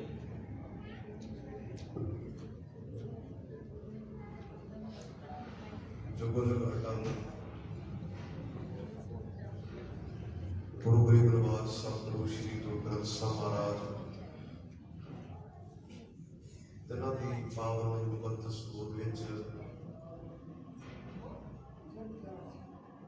ਸਾਕਾ ਨਨਕਾਣਾ ਸਾਹਿਬ ਦੇ 100 ਸਾਲਾ ਸ਼ਹੀਦੀ ਸਮਾਗਮ ਦੀ ਯਾਦ ਵਿੱਚ ਗੁਰੂ ਗੋਦ ਵਿੱਚ ਸਮਾਧੀਆਂ ਲਾ ਕੇ ਬੈਠੇ ਗੁਰੂ ਪਿਆਰਿਓ ਫਤਿਹ ਪ੍ਰਵਾਨ ਕਰਨ ਲਈ ਵਾਹਿਗੁਰੂ ਜੀ ਕਾ ਖਾਲਸਾ ਵਾਹਿਗੁਰੂ ਜੀ ਕੀ ਫਤਿਹ। ਮੇਰੇ ਤੋਂ ਪਹਿਲਾਂ ਵੀਰ ਆਪ ਜੀ ਦੇ ਨਾਲ ਕਵਿਤਾਵਾਂ ਦੁਆਰਾ ਛੋਟੇ ਛੋਟੇ ਬੱਚੇ ਕਵਿਤਾਵਾਂ ਅਤੇ ਲੈਕਚਰਾਂ ਦੁਆਰਾ ਨਨਕਾਣਾ ਸਾਹਿਬ ਦੇ ਸਾਕੇ ਦੇ ਸੰਬੰਧ ਵਿੱਚ ਕੁਝ ਕੁ ਵਿਚਾਰ ਸਾਂਝੇ ਕਰਕੇ ਗਏ ਹਨ। 15 ਮਿੰਟ ਦਾ ਸਮਾਂ ਹੈ ਤੇ ਆਪਾਂ ਗੱਲਬਾਤ ਕਰਨੀ ਹੈ ਸਾਕੇ ਨਨਕਾਣੇ ਦੀ ਪਿੱਠ ਭੂਮੀ ਉਹਦੇ ਪਿਛੋਕੜ ਨੂੰ, ਕਿਉਂਕਿ ਕੋਈ ਵੀ ਘਟਨਾ ਇੱਕਦਮ ਨਹੀਂ ਵਾਪਰਦੀ। ਆਖਰ ਹਾਲਾਤ ਪੈਦਾ ਹੁੰਦੇ ਨੇ ਤੇ ਫਿਰ ਆਪਾਂ ਕਹਿ ਸਕਦੇ ਹਾਂ ਕਿ ਇੱਕ ਸਮਾਂ ਐਸਾ ਹੁੰਦਾ ਹੈ ਜਦੋਂ ਬਲਾਸਟ ਹੁੰਦਾ ਹੈ। ਹੁਣ ਜਦੋਂ ਸਾਕੇ ਨਨਕਾਣੇ ਦਾ ਆਪਾਂ ਸਾਲ ਵੇਖਦੇ ਹਾਂ, ਵੈਸੇ 200 ਸਾਲਾ ਅਸੀਂ ਮਨਾਏ ਸ਼੍ਰੋਮਣੀ ਗੁਰਦੁਆਰਾ ਪ੍ਰਬੰਧਕ ਕਮੇਟੀ ਦਾ 100 ਸਾਲਾ 2020 ਦੇ ਵਿੱਚ, ਸ਼੍ਰੋਮਣੀ ਅਕਾਲੀ ਦਲ ਦਾ ਤੇ 1921 ਦਾ ਜਿਹੜਾ 100 ਸਾਲਾ ਸੀ ਨਨਕਾਣਾ ਸਾਹਿਬ ਦਾ ਉਹ 2021 ਦੇ ਵਿੱਚ ਆਪਾਂ ਮਨਾ ਰਹੇ ਹਾਂ। ਹੁਣ ਸਿੰਘ ਸਭਾ ਲਹਿਰ ਸਿੰਘ ਜੀ ਦੀ ਪੈਦਾਇਸ਼ ਸ਼੍ਰੋਮਣੀ ਅਕਾਲੀ ਦਲ ਹੈ, ਸ਼੍ਰੋਮਣੀ ਗੁਰਦੁਆਰਾ ਪ੍ਰਬੰਧਕ ਕਮੇਟੀ ਹੈ। ਭਾਵੇਂ ਕਿ ਸ਼੍ਰੋਮਣੀ ਗੁਰਦੁਆਰਾ ਪ੍ਰਬੰਧਕ ਕਮੇਟੀ ਨੇ ਉਸ ਨੂੰ ਮਨਾਇਆ, ਬਹੁਤ ਤਕਰੀਰਾਂ ਵੀ ਹੋਈਆਂ, ਸਾਕਾ ਨਨਕਾਣਾ ਵੀ ਮਨਾਇਆ ਗਿਆ ਤੇ ਬਕਾਇਦਾ ਜਥੇਦਾਰ ਸਾਹਿਬ ਨੇ ਆਦੇਸ਼ ਵੀ ਜਿਹੜਾ ਉਹ ਕੀਤਾ ਕਿ ਜਿੱਥੇ ਜਿੱਥੇ ਵੀ ਸਿੱਖ ਬੈਠੇ ਨੇ ਉਹ ਇਸ ਸਾਕੇ ਨੂੰ ਚੇਤੇ ਕਰਨ। ਪਰ ਲੋੜ ਹੈ ਕਿ ਅਸੀਂ ਇਸ ਦੇ ਪਿਛੋਕੜ ਨੂੰ ਸਮਝਦੇ ਹੋਇਆਂ ਅੱਗੇ ਨੂੰ ਵੇਖੀਏ ਤੇ ਉਸ ਪਿਛੋਕੜ ਨੂੰ ਸਮਝਦਿਆਂ ਅੱਜ ਦੇ ਹਾਲਾਤਾਂ ਦਾ ਮੁਲਾਂਕਣ ਕਰਦੇ ਹੋਇਆਂ ਅਸੀਂ ਭਵਿੱਖ ਵਿੱਚ, ਕਿਉਂਕਿ ਇਤਿਹਾਸ ਨਾ ਹੀ ਇਸ ਚੀਜ਼ ਦਾ ਹੈ ਕਿ ਅਸੀਂ ਪਿੱਛੋਂ ਸਿੱਖਦੇ ਹਾਂ, ਆਪਣੀਆਂ ਗਲਤੀਆਂ ਨੂੰ ਸੁਧਾਰਦੇ ਹਾਂ ਤੇ ਅਗਾਂਹ ਨੂੰ ਵਧਦੇ ਹਾਂ। ਜੇ ਅਸੀਂ ਆਪਣੀਆਂ ਗਲਤੀਆਂ ਨਹੀਂ ਸੁਧਾਰ ਰਹੇ, ਜੇ ਗੁਰਦੁਆਰਿਆਂ ਦੇ ਪ੍ਰਬੰਧ ਵਿੱਚ ਫਿਰ ਉਹੀ ਨਰੈਣੋਸ਼ਾਹੀ ਜਿਹੜੀ ਹੈ ਉਹ ਭਾਰੀ ਹੋ ਰਹੀ ਹੈ ਤੇ ਫਿਰ ਸੋਚਣਾ ਬਣਦਾ ਹੈ ਕਿ ਅਸੀਂ ਸਵਾਈ ਕਰਮ ਕਾਂਡ ਕਰ ਰਹੇ ਹਾਂ, ਇਹ ਤੋਂ ਇਲਾਵਾ ਹੋਰ ਕੁਝ ਵੀ ਨਹੀਂ ਹੈ। ਖੈਰ 1920-21 ਦਾ ਇਹ ਜਿਹੜਾ ਸਮਾਂ ਹੈ ਇਹਨੂੰ ਸਮਝਣ ਲਈ ਸਾਨੂੰ ਘੱਟੋ ਘੱਟ 70-80 ਸਾਲ ਪਿੱਛੇ ਜਾਣਾ ਪਵੇਗਾ। ਬਾਬਾ ਬੰਦਾ ਸਿੰਘ ਬਹਾਦਰ, ਉਸ ਤੋਂ ਬਾਅਦ ਮਿਸਲਾਂ ਦਾ ਦੌਰ, ਮਹਾਰਾਜਾ ਰਣਜੀਤ ਸਿੰਘ ਦਾ ਦੌਰ, ਮਹਾਰਾਜਾ ਰਣਜੀਤ ਸਿੰਘ ਦੀ ਸੰਸਾਰ ਤੋਂ ਜਿਹੜੀ ਚਲਾਣੇ ਦਾ ਸਮਾਂ ਸੀ ਉਹ 1839 ਦਾ ਸੀ ਤੇ ਖਾਲਸਾ ਰਾਜ ਦਾ ਖਤਮ ਹੋਣਾ 1849 ਦਾ ਸੀ। 1845 ਤੇ 49 ਦੇ ਵਿੱਚ ਜਿਹੜੀਆਂ ਦੋਵੇਂ ਜੰਗਾਂ ਸਾਨੂੰ ਸਿੱਖ ਹਾਰ ਗਏ ਤੇ ਬੜੀ ਸ਼ਰਾਰਤ ਦੇ ਨਾਲ, ਧੋਖੇ ਦੇ ਨਾਲ ਗੋਰਿਆਂ ਨੇ ਤੁਹਾਡਾ ਆਪਣਾ ਰਾਜ ਜਿਹੜਾ ਸੀ ਉਹ ਤੁਹਾਡੇ ਕੋਲ ਖੋਹ ਲਿਆ, ਜਿਹਦੀਆਂ ਹੱਦਾਂ ਦਰਿਆ ਸਤਲੁਜ ਤੋਂ ਸ਼ੁਰੂ ਹੋ ਕੇ ਅੜਕ ਤੱਕ, ਸਿਰ ਤੱਕ ਜਾ ਲੱਗਦੀਆਂ ਸਨ। ਭਾਵੇਂ ਸਾਡੇ ਅੱਜ ਦੇ ਬੱਚਿਆਂ ਨੂੰ ਇਹ ਗੱਲਾਂ ਪਤਾ ਨਹੀਂ। ਮੈਂ ਮੌਕਾ ਮਿਲਿਆ ਇੱਕ ਵਾਰ ਵਿਦੇਸ਼ਾਂ ਵਿੱਚ ਜਾਣ ਦਾ, ਜਦੋਂ ਅਸੀਂ ਸਰੀ ਗਏ ਤੇ ਉੱਥੇ ਭਾਵੇਂ ਕਿ ਗੋਰਿਆਂ ਦੀ ਗਿਣਤੀ ਬਹੁਤ ਹੈ, ਪਰ ਆਪਣੇ ਵੀ ਇੱਥੇ ਚੰਗੇ ਜਿਹੜੇ ਪੰਜਾਬੀ ਭੈਣ ਭਰਾ ਨੇ, ਸਿੱਖ ਨੇ, ਉੱਥੇ ਹੈਗੇ ਨੇ। ਤੇ ਜਦੋਂ ਤੁਰੇ ਫਿਰਦੇ ਨੇ ਐਂ ਲੱਗਦਾ ਕਿ ਵੀ ਪੰਜਾਬ ਦੇ ਵਿੱਚ ਹੀ ਬੰਦਾ ਤੁਰਿਆ ਫਿਰਦਾ ਹੋਵੇ। ਤੇ ਤੁਹਾਨੂੰ ਇਸ ਗੱਲ ਦਾ ਮਾਣ ਵੀ ਹੋਣਾ ਚਾਹੀਦਾ ਹੈ ਕਿ ਕੋਈ ਸਮਾਂ ਉਹ ਸੀ ਜਦੋਂ ਲਾਹੌਰ ਦੇ ਬਾਜ਼ਾਰਾਂ ਦੇ ਵਿੱਚ ਮਹਾਰਾਜਾ ਰਣਜੀਤ ਸਿੰਘ ਦਾ ਰਾਜ ਸੀ ਤੇ ਉਹਨਾਂ ਬਾਜ਼ਾਰਾਂ ਦੀ ਸ਼ਾਨੋ ਸ਼ੌਕਤ ਐਸਾ ਸੀ ਜਿਵੇਂ ਅਸੀਂ ਕਿਸੇ ਸੰਘਣੀ ਗੋਰੇ ਮੁਲਕ ਦੀ ਆਬਾਦੀ ਦੇ ਵਿੱਚ ਤੁਰੇ ਫਿਰਦੇ ਹੋਈਏ, ਉੱਦਾਂ ਗੋਰੇ ਇੱਥੇ ਆਣ ਕੇ ਤੁਰੇ ਫਿਰਦੇ ਸੀ। ਸੋ ਤੁਹਾਡੇ ਇਤਿਹਾਸ ਦੇ ਵਿੱਚ ਉਹ ਸਮਾਂ ਰਿਹਾ ਹੈ, ਤੁਹਾਡੇ ਇਤਿਹਾਸ ਦੇ ਵਿੱਚ ਉਹ ਸਮਾਂ ਰਿਹਾ ਹੈ ਜਦੋਂ ਯੂਰਪ ਦੇ ਜਿਹੜੇ ਨੈਪੋਲੀਅਨ ਬੋਨਾਪਾਰਟ ਦੀਆਂ ਫੌਜਾਂ ਜਦੋਂ ਹਾਰੀਆਂ ਨੇ ਤੇ ਉਹਦੇ ਬਹੁਤ ਵੱਡੇ ਸਿਰਕੱਢ ਜਰਨੈਲ ਜਿਹੜੇ ਨੇ ਉਹ ਮਹਾਰਾਜਾ ਰਣਜੀਤ ਸਿੰਘ ਦੇ ਦਰਬਾਰ ਦੇ ਵਿੱਚ ਆਣ ਕੇ ਨੌਕਰੀਆਂ ਕਰਦੇ ਨੇ। ਬਾਬਾ ਪ੍ਰੇਮ ਸਿੰਘ ਤੁੱਤੀ ਮਰਦਾਨ ਦੀ ਇੱਕ ਕਿਤਾਬ ਹੈ ਜਿਹਦਾ ਨਾਮ ਹੈ ਖਾਲਸਾ ਰਾਜ ਦੇ ਵਿਦੇਸ਼ੀ ਕਰਿੰਦੇ। ਇਹ ਖਾਲਸਾ ਰਾਜ ਦੇ ਵਿੱਚ ਜਿਹੜੇ ਵਿਦੇਸ਼ੀਆਂ ਨੇ ਆਣ ਕੇ ਜੌਬਾਂ ਕੀਤੀਆਂ, ਨੌਕਰੀਆਂ ਕੀਤੀਆਂ। ਸੋ ਇਹ ਸਮਾਂ ਸੀ ਬੜਾ ਸੁਨਹਿਰੀ ਯੁੱਗ ਹੈ। ਅੱਜ ਵੀ ਭਾਵੇਂ ਮਹਾਰਾਜਾ ਰਣਜੀਤ ਸਿੰਘ ਦੇ ਬਾਰੇ ਠੀਕ ਹੈ ਹਰ ਮਨੁੱਖ ਦੇ ਵਿੱਚ ਐਬ ਹੁੰਦੇ ਨੇ, ਆਪਾਂ ਜਿੰਨੇ ਬੈਠੇ ਆ ਸਾਰੇ ਹੁਣ ਵੀ ਹੋਣਗੇ ਤੇ ਐਬ ਵੀ ਸਾਡੇ ਵਿੱਚ ਨੇ। ਹੁਣ ਰਾਜਾ ਸਿੰਘ ਦੇ ਵਿੱਚ ਐਬ ਵੀ ਹੈ ਸਨ, ਪਰ ਅੱਜ ਵੀ ਜਦੋਂ ਦੁਨੀਆ ਦੇ ਵਿੱਚ ਉਹਦੀ ਚਰਚਾ ਚੱਲਦੀ ਹੈ ਤੇ ਖਾਸ ਕਰਕੇ ਪੰਜਾਬ ਦੇ ਵਿੱਚ ਸਾਡੀ ਜਿਹੜੀ ਸ਼੍ਰੋਮਣੀ ਅਕਾਲੀ ਦਲ ਦੀ ਸਰਕਾਰ ਹੈ ਉਹ ਹਮੇਸ਼ਾ ਜਦੋਂ ਬਣਦੀ ਰਹੀ ਤੇ ਇਹ ਕਹਿ ਕੇ ਬਣਦੀ ਰਹੀ ਕਿ ਅਸੀਂ ਮਹਾਰਾਜਾ ਰਣਜੀਤ ਸਿੰਘ ਵਰਗਾ ਰਾਜ ਲੈ ਕੇ ਆਵਾਂਗੇ। ਹਮੇਸ਼ਾ ਉਹਨਾਂ ਦਾ ਇਹ ਨਿਸ਼ਾਨਾ ਹੁੰਦਾ ਸੀ ਮਹਾਰਾਜਾ ਰਣਜੀਤ ਸਿੰਘ ਵਰਗਾ ਰਾਜ। ਉਦਾਹਰਨ ਹਮੇਸ਼ਾ ਉਹਦੀ ਦਿੱਤੀ ਜਾਂਦੀ ਸੀ। ਹੁਣ ਇਹ ਮਹਾਰਾਜਾ ਰਣਜੀਤ ਸਿੰਘ ਦਾ ਇਹ ਸਮਾਂ ਉਹ ਸੀ ਜਦੋਂ ਗੁਰਦੁਆਰਿਆਂ ਦੇ ਵਿੱਚ ਮਹੰਤਾਂ ਦਾ ਜ਼ੋਰ ਪੈ ਗਿਆ, ਕਿਉਂਕਿ ਮਿਸਲਾਂ ਦੇ ਵੇਲੇ ਜੋ ਘਟਨਾਕ੍ਰਮ ਵਾਪਰਿਆ, ਭਾਵੇਂ ਕਿ ਅਕਾਲ ਤਖਤ ਉੱਤੇ ਬੜੇ ਸਿਆਣੇ ਅਕਾਲੀ ਫੂਲਾ ਸਿੰਘ ਵਰਗੇ ਜਿਹੜੇ ਜਥੇਦਾਰ ਸਨ, ਜਰਨੈਲ ਸਨ, ਉਹ ਵੀ ਬੈਠੇ ਹੋਏ ਸਨ। ਉਹਨਾਂ ਨੇ ਆਪਣੇ ਸਮੇਂ ਦੇ ਵਿੱਚ ਬਹੁਤ ਚੰਗਾ ਪ੍ਰਬੰਧ ਜਿਹੜਾ ਹੈ ਉਹ ਨਹੀਂ ਕੀਤਾ ਸੀ। ਕਈ ਵਾਰ ਗੱਲ ਕਰਦੇ ਹਾਂ ਗੁਰਦੁਆਰਿਆਂ ਦੀਆਂ, ਜ਼ਮੀਰਾਂ ਦੀਆਂ, ਗੁਰਦੁਆਰਿਆਂ ਦੇ ਨਾਲ ਪ੍ਰਾਪਰਟੀਆਂ ਲੱਗੀਆਂ, ਅਸਲ ਵਿੱਚ ਅਕਾਲੀ ਫੂਲਾ ਸਿੰਘ ਹੋਣਾ ਦੀਆਂ ਮਿਹਰਬਾਨੀਆਂ ਨੇ। ਕਿਉਂਕਿ ਜਦੋਂ ਮਹਾਰਾਜਾ ਰਣਜੀਤ ਸਿੰਘ ਕਿਸੇ ਮੁਹਿੰਮ ਦੇ ਉੱਤੇ ਚੜ੍ਹਦੇ ਨੇ ਤੇ ਜਿੱਥੇ ਖਾਲਸਾ ਫੌਜ ਦੀ, ਖਾਸ ਕਰਕੇ ਮੈਂ ਖਾਲਸਾ ਫੌਜ ਸ਼ਬਦ ਭਾਵੇਂ ਮਹਾਰਾਜਾ ਰਣਜੀਤ ਸਿੰਘ ਦੀ ਫੌਜ ਲਈ ਵੀ ਵਰਤਿਆ ਜਾਂਦਾ, ਪਰ ਜਿਹੜੀ ਨਿਹੰਗ ਸਿੰਘਾਂ ਦੀ ਫੌਜ ਹੈ, ਜਿਹੜੀ ਅਕਾਲੀ ਫੂਲਾ ਸਿੰਘ ਹੋਣਾ ਦੀ ਫੌਜ ਹੈ, ਜਦੋਂ ਉਹ ਉਹਨਾਂ ਦੀ ਮਦਦ ਤੇ ਉਹਨਾਂ ਦੀ ਇਮਦਾਦ ਤੇ ਪਹੁੰਚਦੀ ਸੀ ਤੇ ਮਹਾਰਾਜਾ ਰਣਜੀਤ ਸਿੰਘ ਉਹਨਾਂ ਨੂੰ ਪੁੱਛਦਾ ਸੀ ਤੁਹਾਨੂੰ ਕੀ ਚਾਹੀਦਾ? ਉਹ ਕਹਿੰਦਾ ਸੀ ਸਾਨੂੰ ਕੁਝ ਨਹੀਂ ਚਾਹੀਦਾ, ਜੇ ਦੇਣਾ ਤੇ ਗੁਰੂ ਰਾਮਦਾਸ ਸਾਹਿਬ ਦੇ ਦਰ ਲਈ ਦੇ ਦੇ।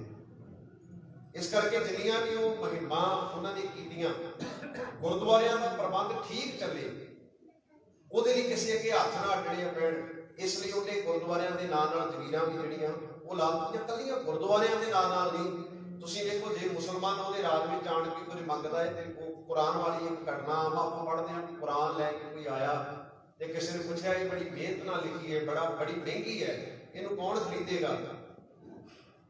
ਕਿਉਂਕਿ ਇਹਦੇ ਵਿੱਚ ਮੇਰੀ ਮਿਹਨਤ ਬਹੁਤ ਜ਼ਿਆਦਾ ਲੱਗੀ ਹੋਈ ਹੈ। ਤੇ ਮਹਾਰਾਜਾ ਰਣਜੀਤ ਸਿੰਘ ਨੇ ਉਸ ਵਕਤ ਉਸ ਕੁਰਾਨ ਦਾ ਜਿਹੜਾ ਪੂਰਾ ਮੁੱਲ ਸੀ, ਜਿਹੜੀ ਉਹਦੀ ਮਿਹਨਤ ਸੀ, ਉਹ ਦੇ ਦਿੱਤੀ। ਖੈਰ 1852 ਦਾ ਉਹ ਭਾਗਾ ਦਿਨ ਸੀ ਜਦੋਂ ਖਾਲਸਾ ਰਾਜ ਦੁਨੀਆ ਦੇ ਨਕਸ਼ੇ ਉੱਤੇ ਮਿਟ ਗਿਆ, ਖਤਮ ਹੋ ਗਿਆ ਤੇ ਬੜੇ ਧੋਖੇ ਤੇ ਚਲਾਕੀ ਦੇ ਨਾਲ ਅੰਗਰੇਜ਼ਾਂ ਨੇ ਪੰਜਾਬ ਦੀ ਧਰਤੀ ਉੱਤੇ ਕਬਜ਼ਾ ਕਰ ਲਿਆ। 1857 ਦੇ ਵਿੱਚ ਜਿਹੜਾ 1857 ਦਾ ਗਦਰ ਜਿਹਨੂੰ ਕਿਹਾ ਜਾਂਦਾ ਹੈ, ਬੱਚੇ ਆਮ ਤੌਰ ਤੇ ਪੜ੍ਹਦੇ ਨੇ, ਮੂਵਮੈਂਟ ਚੱਲੀ, ਜਿਹਦੇ ਵਿੱਚ ਇੱਕ ਵਾਰ ਕਹਿੰਦੇ ਨੇ, ਭਾਵੇਂ ਕਿ ਇਹ ਇੱਕ ਵੱਖਰਾ ਵਿਸ਼ਾ ਹੈ, ਇਹਦੇ ਉੱਤੇ ਵੱਖਰੀ ਚਰਚਾ ਕੀਤੀ ਜਾ ਸਕਦੀ ਹੈ, ਵੱਖ-ਵੱਖ ਵਿਦਵਾਨਾਂ ਦੀਆਂ ਵਿਚਾਰਾਂ ਹੋ ਸਕਦੀਆਂ ਨੇ, ਪਰ 1857 ਦਾ ਉਹ ਸਮਾਂ ਸੀ ਜਦੋਂ ਗਦਰ ਮੂਵਮੈਂਟ ਇੱਥੇ ਇੱਕ ਵਾਰ ਹੋਈ, ਜਦੋਂ ਫੌਜੀਆਂ ਨੇ ਬਗਾਵਤ ਕਰ ਦਿੱਤੀ। ਉਹ ਬਗਾਵਤ ਬਹੁਤ ਵੱਡੇ ਪੱਧਰ ਤੇ ਵੀ ਫੈਲੀ, ਪਰ ਉਹਨੂੰ ਦਬਾ ਲਿਆ ਗਿਆ। ਅੰਗਰੇਜ਼ਾਂ ਨੇ ਬੜੀ ਬੇਰਹਿਮੀ ਦੇ ਨਾਲ ਉਸ ਬਗਾਵਤ ਨੂੰ ਜਿਹੜਾ ਹੈ ਉਹ ਕੁਚਲ ਦਿੱਤਾ, ਜਿਹਦੇ ਵਿੱਚ ਜਿਹੜੇ ਰਜਵਾੜੇ ਸੀ, ਜਿਹੜੇ ਰਾਜੇ ਸਨ ਉਸ ਵਕਤ, ਜਿਹੜੇ ਉਹਨਾਂ ਦੇ ਅੰਡਰ ਸਨ, ਉਹਨਾਂ ਨੇ ਬੜੀ ਅਹਿਮ ਭੂਮਿਕਾ ਨਿਭਾਈ ਉਸ ਬਗਾਵਤ ਨੂੰ ਕੁਚਲਣ ਦੀ। ਤੇ ਬਿਲਕੁਲ 1860 ਤੱਕ ਜਿਹੜਾ ਹੈ ਉਹ ਪੂਰਾ ਮਾਹੌਲ ਜਿਹੜਾ ਬਾਹਰੀ ਤੌਰ ਤੇ ਆਪਾਂ ਕਹਿ ਸਕਦੇ ਉਹਨੂੰ ਸ਼ਾਂਤ ਕਰ ਲਿਆ, ਕਿਉਂਕਿ 1850-60 ਦਾ ਜੇ ਸਮਾਂ ਲਾਈਏ 10 ਸਾਲ ਦਾ ਸਮਾਂ ਬਣਦਾ ਹੈ ਜਦੋਂ ਖਾਲਸਾ ਰਾਜ ਖੁੱਸਿਆ ਸੀ। ਜਦੋਂ 1849 ਦੇ ਵਿੱਚ ਸਿੱਖਾਂ ਦਾ ਰਾਜ ਉਹਨਾਂ ਨੇ ਖਤਮ ਕਰ ਦਿੱਤਾ, ਹੌਲੀ ਹੌਲੀ ਜਿਹੜੇ ਸਿੱਖ ਸਿਪਾਹੀ ਸਨ, ਜਿਹੜੀਆਂ ਸਿੱਖ ਫੌਜਾਂ ਸਨ, ਜਿਹੜੀਆਂ ਖਾਲਸਾ ਫੌਜਾਂ ਸਨ, ਉਹਨਾਂ ਨੂੰ ਘਰੋਂ ਘਰੀ ਤੋੜ ਦਿੱਤਾ ਗਿਆ। ਸਿਪਾਹੀਆਂ ਦੇ ਕੋਲੋਂ ਜਿਹੜਾ ਹੈ ਉਹ ਹਥਿਆਰ ਵੀ ਜਿਹੜੇ ਜਮ੍ਹਾਂ ਕਰਾਏ ਗਏ, ਬਕਾਇਦਾ ਇੱਕ ਮੁਨਾਦੀ ਕਰਾਈ ਗਈ ਪਿੰਡਾਂ ਦੇ ਵਿੱਚ। ਜਿਵੇਂ ਅੱਜ ਆਪਾਂ DC ਕਹਿ ਦਿੰਦੇ ਹਾਂ, DC ਦਫ਼ਤਰ ਆਮ ਤੌਰ ਤੇ ਇੱਕ ਜ਼ਿਲ੍ਹੇ ਦੇ ਵਿੱਚ, ਤਹਿਸੀਲ ਦੇ ਵਿੱਚ DC ਦਾ ਆਰਡਰ ਚੱਲਦਾ ਹੈ, ਉਦੋਂ ਇੱਕ ਮਨਾਦੀ ਇਹ ਕਰਾਈ ਗਈ ਕਿ ਜਿਨ੍ਹਾਂ ਦੇ ਕੋਲ ਹਥਿਆਰ ਨੇ, ਜਿਹੜਾ ਵੀ ਹਥਿਆਰ ਉਹ ਤੁਸੀਂ ਜਮ੍ਹਾਂ ਕਰਾਓ। ਤੇ ਸਾਡੇ ਇਤਿਹਾਸਕਾਰ ਲਿਖਦੇ ਨੇ ਤਕਰੀਬਨ 1.25 ਲੱਖ ਹਥਿਆਰ ਪੰਜਾਬ ਦੇ ਵਿੱਚੋਂ ਜਮ੍ਹਾਂ ਹੋਇਆ, 1.25 ਲੱਖ ਦੇ ਕਰੀਬ, ਜਿਹਦੇ ਵਿੱਚ ਬੰਦੂਕਾਂ, ਨੇਜੇ, ਹੋਰ ਜਿਹੜਾ ਵੀ ਤਲਵਾਰਾਂ, ਹੋਰ ਕੀਮਤੀ ਸ਼ਾਸਤਰ ਜਿਹੜੇ ਸਨ ਉਹ ਜਮ੍ਹਾਂ ਹੋਏ, ਉਹ ਇਕੱਠੇ ਕਰ ਲਏ ਗਏ। ਇੱਕ ਤਰੀਕੇ ਨਾਲ ਜਿਹੜੀ ਕੌਮ ਨੇ ਲੰਮਾ ਸਮਾਂ ਰਾਜ ਭਾਗ ਮਾਣਿਆ ਹੋਵੇ ਉਹਨੂੰ ਮਾਨਸਿਕ ਤੌਰ ਤੇ ਇਹਨਾਂ ਢਾਹ ਦਿੱਤਾ ਗਿਆ, ਉਹਦੀ ਸਿਪਾਹੀਆਂ ਨੂੰ ਘਰੇ ਤੋੜ ਦਿੱਤਾ ਗਿਆ, ਹਥਿਆਰ ਉਹਨਾਂ ਦੇ ਖੋਲੇ ਗਏ। ਕੱਲੇ ਹਥਿਆਰ ਹੀ ਨਹੀਂ, ਸਾਡੇ ਵਿਦਵਾਨ ਲਿਖਦੇ ਨੇ ਪੋਥੀਆਂ ਤੱਕ ਜਿਹੜੀਆਂ ਨੇ ਉਹਨਾਂ ਨੇ ਖੋਹ ਲਈਆਂ, ਪੋਥੀਆਂ ਤੱਕ ਇਕੱਠੀਆਂ ਕਰ ਲਈਆਂ। ਅੱਜ ਵੀ ਵੈਸੇ ਇਹਨੂੰ ਥੋੜਾ ਜਿਹਾ ਮੈਂ ਅੱਜ ਦੇ ਸਮੇਂ ਵਿੱਚ ਦੇ ਸੰਦਰਭ ਵਿੱਚ ਲੈ ਜਾਵਾਂ, ਅੱਜ ਵੀ ਪਤਾ ਨਹੀਂ ਕਿੰਨਾ ਕੀਮਤੀ ਸਾਹਿਤ ਜਿਹੜਾ ਹੈ ਉਹ ਅਸੀਂ ਆਪਣਾ ਤਬਾਹ ਕਰ ਦਿੱਤਾ। ਜਿਹੜੇ ਤੇ ਤਬਾਹ ਕਰਨ ਦੇ ਦੋਸ਼ੀ ਕੌਣ ਨੇ? ਅਸੀਂ ਘਰ ਵਿੱਚ ਕੋਈ ਪੁਰਾਣੀ ਪੋਥੀ ਪਈ ਹੈ, ਲੋਕ ਪੁਰਾਣੀਆਂ ਚੀਜ਼ਾਂ ਸਾਂਭਦੇ ਨੇ, ਕਹਿੰਦੇ ਨੇ ਐਂਟੀਕ ਹੈ, ਯੂਨੀਕ ਵਸਤੂ ਹੈ, ਵੱਖਰੀ ਵਸਤੂ ਹੈ। ਉਹ ਪੋਥੀਆਂ ਜਿਹੜੀਆਂ ਨੇ ਉਹ ਅਗਰ ਭੇਟ ਕਰ ਦਿੱਤੀਆਂ ਗਈਆਂ। ਤੁਸੀਂ ਗੋਇੰਦਵਾਲ ਸਾਹਿਬ ਚਲੇ ਜਾਓ, ਉੱਥੇ ਗੁਰੂ ਗ੍ਰੰਥ ਸਾਹਿਬ ਮਹਾਰਾਜ ਦੇ ਸਰੂਪਾਂ ਨੂੰ ਅਗਰ ਭੇਟ ਕੀਤਾ ਜਾਂਦਾ ਹੈ, ਸੰਸਕਾਰ ਕੀਤਾ ਜਾਂਦਾ ਹੈ, ਉਹਦੇ ਨਾਲ ਪਤਾ ਨਹੀਂ ਕਿੰਨਾ ਕੁ ਸਾਹਿਤ ਜਿਹੜਾ ਹੈ ਉਹ ਸਾਡਾ ਤਬਾਹ ਕੀਤਾ ਗਿਆ। ਬਕਾਇਦਾ ਗੋਰਿਆਂ ਨੇ, ਸੋ ਹਥਿਆਰਾਂ ਦੀ ਕੀਮਤ ਘੱਟ ਸੀ, ਉਹ ਕਹਿੰਦੇ ਸੀ ਜਿਹਦੇ ਘਰ ਵਿੱਚ ਕੋਈ ਪੁਰਾਣੀ ਪੋਥੀ ਪਈ ਹੈ, ਪੁਰਾਣਾ ਕੋਈ ਇਤਿਹਾਸ ਦਾ ਵਰਕਾ ਪਿਆ, ਤੁਸੀਂ ਉਹ ਵੀ ਜਮ੍ਹਾਂ ਕਰਾ ਦਿਓ, ਉਹਦਾ ਤੁਹਾਨੂੰ ਪੈਸਾ ਵੱਧ ਮਿਲ ਜਾਵੇਗਾ। ਸੋ ਇਹ ਸੀ ਕੌਮ ਨੂੰ ਸੱਭਿਆਚਾਰ ਦੇ ਤੌਰ ਤੇ ਮਾਰ ਦੇਣਾ, ਕੌਮ ਨੂੰ ਉਹਦੇ ਇਤਿਹਾਸ ਦੇ ਨਾਲ ਤੋੜ ਕੇ ਰੱਖ ਦੇਣਾ, ਕੌਮ ਦੀ ਵਿਰਾਸਤ ਜਿਹੜੀ ਹੈ ਉਹਨੂੰ ਖੋਹ ਲੈਣਾ। ਇਹ ਸਾਨੂੰ ਅੱਜ ਵੀ ਇਸ ਗੱਲ ਨੂੰ ਪਛਾਣਨ ਦੀ ਲੋੜ ਹੈ, ਸਮਝਣ ਦੀ ਲੋੜ ਹੈ। ਹੋਰ ਮੈਂ ਜਿਹੜੀਆਂ ਬੇਨਤੀਆਂ ਤੁਹਾਡੇ ਚਰਨਾਂ ਵਿੱਚ ਕਰਨੀਆਂ ਨੇ ਕਿ 1914 ਤੋਂ ਲੈ ਕੇ 1919 ਤੱਕ ਇੱਕ ਸੰਸਾਰ ਦੀ ਜੰਗ ਹੋਈ ਜਿਹਨੂੰ ਵਰਲਡ ਵਾਰ ਕਿਹਾ ਜਾਂਦਾ ਹੈ। ਇਹ 1914 1919 ਤੱਕ ਹੋਈ ਵਰਲਡ ਵਾਰ। ਇਹ ਸਾਮਰਾਜੀ ਮੁਲਕਾਂ ਦੇ ਵਿੱਚ ਆਪਸ ਦੇ ਵਿੱਚ ਲੜਾਈ ਸੀ। ਹੁਣ ਜਿਹੜੀ ਪਿੱਠ ਭੂਮੀ ਆਪਾਂ ਧਿਆਨ ਨਾਲ ਸਮਝੀ ਜਾਣਾ ਹੈ ਕਿ 1857 ਦੀ ਗੱਲ ਕੀਤੀ ਮੈਂ, ਉਹਨੂੰ ਦਬਾ ਦਿੱਤਾ ਗਿਆ ਰਜਵਾੜਿਆਂ ਦੇ ਜ਼ੋਰ ਦੇ ਨਾਲ, ਉਸ ਮੂਵਮੈਂਟ ਨੂੰ ਖਤਮ ਕਰ ਦਿੱਤਾ ਗਿਆ, ਸਿੱਖਾਂ ਨੂੰ ਹੌਸਲਾ ਹੀਣ ਕਰ ਦਿੱਤਾ ਗਿਆ। ਗੁਰਦੁਆਰਿਆਂ ਦਾ ਪ੍ਰਬੰਧ ਜਿਹੜਾ ਸੀ ਉਹ ਭਾਵੇਂ ਆਪਣੇ ਵੱਲੋਂ ਤੇ ਚੰਗਾ ਹੀ ਕੀਤਾ ਜਾਂਦਾ। ਹੁਣ ਕਈ ਵਾਰ ਇਦਾਂ ਹੀ ਹੁੰਦਾ ਹੈ ਨਾ ਕਿ ਘਰ ਵਿੱਚ ਧੀ ਪੁੱਤ, ਕਈ ਵਾਰ ਜਿਹੜੀ ਸਾਡੀ ਪ੍ਰਾਪਰਟੀ ਹੁੰਦੀ ਹੈ, ਜਾਇਦਾਦ ਹੁੰਦੀ ਹੈ, ਉਹਨੂੰ ਸੰਭਾਲਣੀ ਨਹੀਂ ਆਉਂਦੀ ਤੇ ਉਹ ਤਬਾਹ ਵੀ ਕਰ ਦਿੰਦਾ ਹੈ ਆਪਣੇ ਆਪ। ਕਈਆਂ ਦੇ ਹੁਣ ਅਮੀਰਾਂ ਦੇ ਪੁੱਤ ਨਸ਼ਿਆਂ 'ਚ ਲੱਗ ਜਾਂਦੇ ਨੇ, ਪਰ ਜ਼ਰੂਰੀ ਨਹੀਂ ਹੈ ਸਾਰਿਆਂ ਦੇ ਘਰਾਂ ਵਿੱਚ ਇੱਦਾਂ ਵਾਪਰੇ। ਕਈਆਂ ਦੀ ਔਲਾਦ ਜਿਹੜੀ ਉਹ ਬੜੀ ਨੇਕ ਤੇ ਨਿਕਲਦੀ। ਸੋ ਗੁਰਦੁਆਰਿਆਂ ਦਾ ਜਿਹੜਾ ਪ੍ਰਬੰਧ ਸੀ ਇਹ ਜਦੋਂ ਮਹੰਤਾਂ ਦੇ ਹੱਥ ਵਿੱਚ ਆ ਗਿਆ ਤੇ ਸਾਨੂੰ ਬਕਾਇਦਾ ਅੰਗਰੇਜ਼ਾਂ ਦੇ ਰਿਕਾਰਡਾਂ ਦੇ ਵਿੱਚ ਇਹ ਗੱਲਾਂ ਜਿਹੜੀਆਂ ਦਰਜ ਮਿਲਦੀਆਂ ਨੇ ਕਿ ਕਿਵੇਂ ਉਹਨਾਂ ਨੇ ਗੁਰਦੁਆਰਿਆਂ ਦੀਆਂ ਜਾਇਦਾਦਾਂ ਨੂੰ ਆਪਣੇ ਨਾਵਾਂ ਤੇ ਤਬਦੀਲ ਕੀਤਾ, ਕਿਵੇਂ ਉਹਨਾਂ ਦੇ ਵਿੱਚ ਉਹਨਾਂ ਜਾਇਦਾਦਾਂ ਦੇ ਉੱਤੇ ਉਹਨਾਂ ਨੇ ਆਪਣਾ ਹੱਕ ਜਤਾ ਲਿਆ, ਕਿਵੇਂ ਉਹਨਾਂ ਦੀਆਂ ਆਉਣ ਵਾਲੀਆਂ ਪੀੜ੍ਹੀਆਂ ਜਿਹੜੀਆਂ ਸੀ ਉਹ ਇੰਨੀਆਂ ਕੁ ਭ੍ਰਿਸ਼ਟ ਹੋ ਗਈਆਂ। ਮਹੰਤ ਮਿੱਠਾ ਸਿੰਘ ਦੀ ਗੱਲ ਚੱਲਦੀ ਸੀ ਜਿਹੜੀ ਤਕਰੀਬਨ ਗੁਰਦੁਆਰਾ ਪੰਜਾ ਸਾਹਿਬ, ਉੱਥੇ ਉਹਨੇ ਇਹ ਕਹਿ ਦਿੱਤਾ ਕਿ ਤੁਸੀਂ ਇੱਥੇ ਸਿਗਰਟਾਂ ਵੀ ਵੇਚ ਸਕਦੇ ਹੋ। ਤੁਸੀਂ ਦਰਬਾਰ ਸਾਹਿਬ ਦੇ ਪ੍ਰਬੰਧ ਦੀ ਮੈਂ ਜਦੋਂ ਗੱਲ ਪੜ੍ਹੀ ਮੈਨੂੰ ਬੜਾ ਸ਼ੌਕ ਇਸ ਗੱਲ ਦਾ ਲੱਗਾ ਕਿ ਦਰਬਾਰ ਸਾਹਿਬ ਦੇ ਅੰਦਰ ਜਿਹੜੇ ਦਲਾਲ ਕਿਸਮ ਦੇ ਲੋਕ ਸਨ ਉਹ ਔਰਤਾਂ ਬੀਬੀਆਂ ਦੇ ਭਾਅ ਦੱਸਦੇ ਸਨ, ਜਿਹਨੂੰ ਅੱਜ ਦੇ ਸਮੇਂ ਵਿੱਚ ਆਪਾਂ ਵੇਸ਼ਵਾਗਾਮੀ ਕਹਿੰਦੇ ਆ। ਉਹ ਦਰਬਾਰ ਸਾਹਿਬ ਦੀ ਹਦੂਦ ਦੇ ਵਿੱਚ ਹੁੰਦਾ ਸੀ। ਦਰਬਾਰ ਸਾਹਿਬ ਦੀ ਗੰਦਾ ਲਿਟਰੇਚਰ ਜਿਹੜਾ ਸੀ ਉਹ ਦਰਬਾਰ ਸਾਹਿਬ, ਤਰਨਤਾਰਨ, ਅੰਮ੍ਰਿਤਸਰ ਇਹਨਾਂ ਦੀ ਪ੍ਰਕਰਮਾਂ ਦੇ ਵਿੱਚ ਵਿਕਦਾ ਸੀ। ਇੱਥੋਂ ਤੱਕ ਜਿਹੜੇ ਹਾਲਾਤ ਸਨ ਉਹ ਗੁਰਦੁਆਰਿਆਂ ਦੇ ਨਿਕਲੇ ਹੋਏ ਸਨ। 1905 ਦੇ ਵਿੱਚ ਭਾਈ ਕਾਹਨ ਸਿੰਘ ਨਾਭਾ ਹੋਣਾ ਨੇ ਉਹ ਮੂਰਤੀਆਂ ਜਿਹੜੀਆਂ ਸੀ ਉਹ ਚੁਕਾਈਆਂ।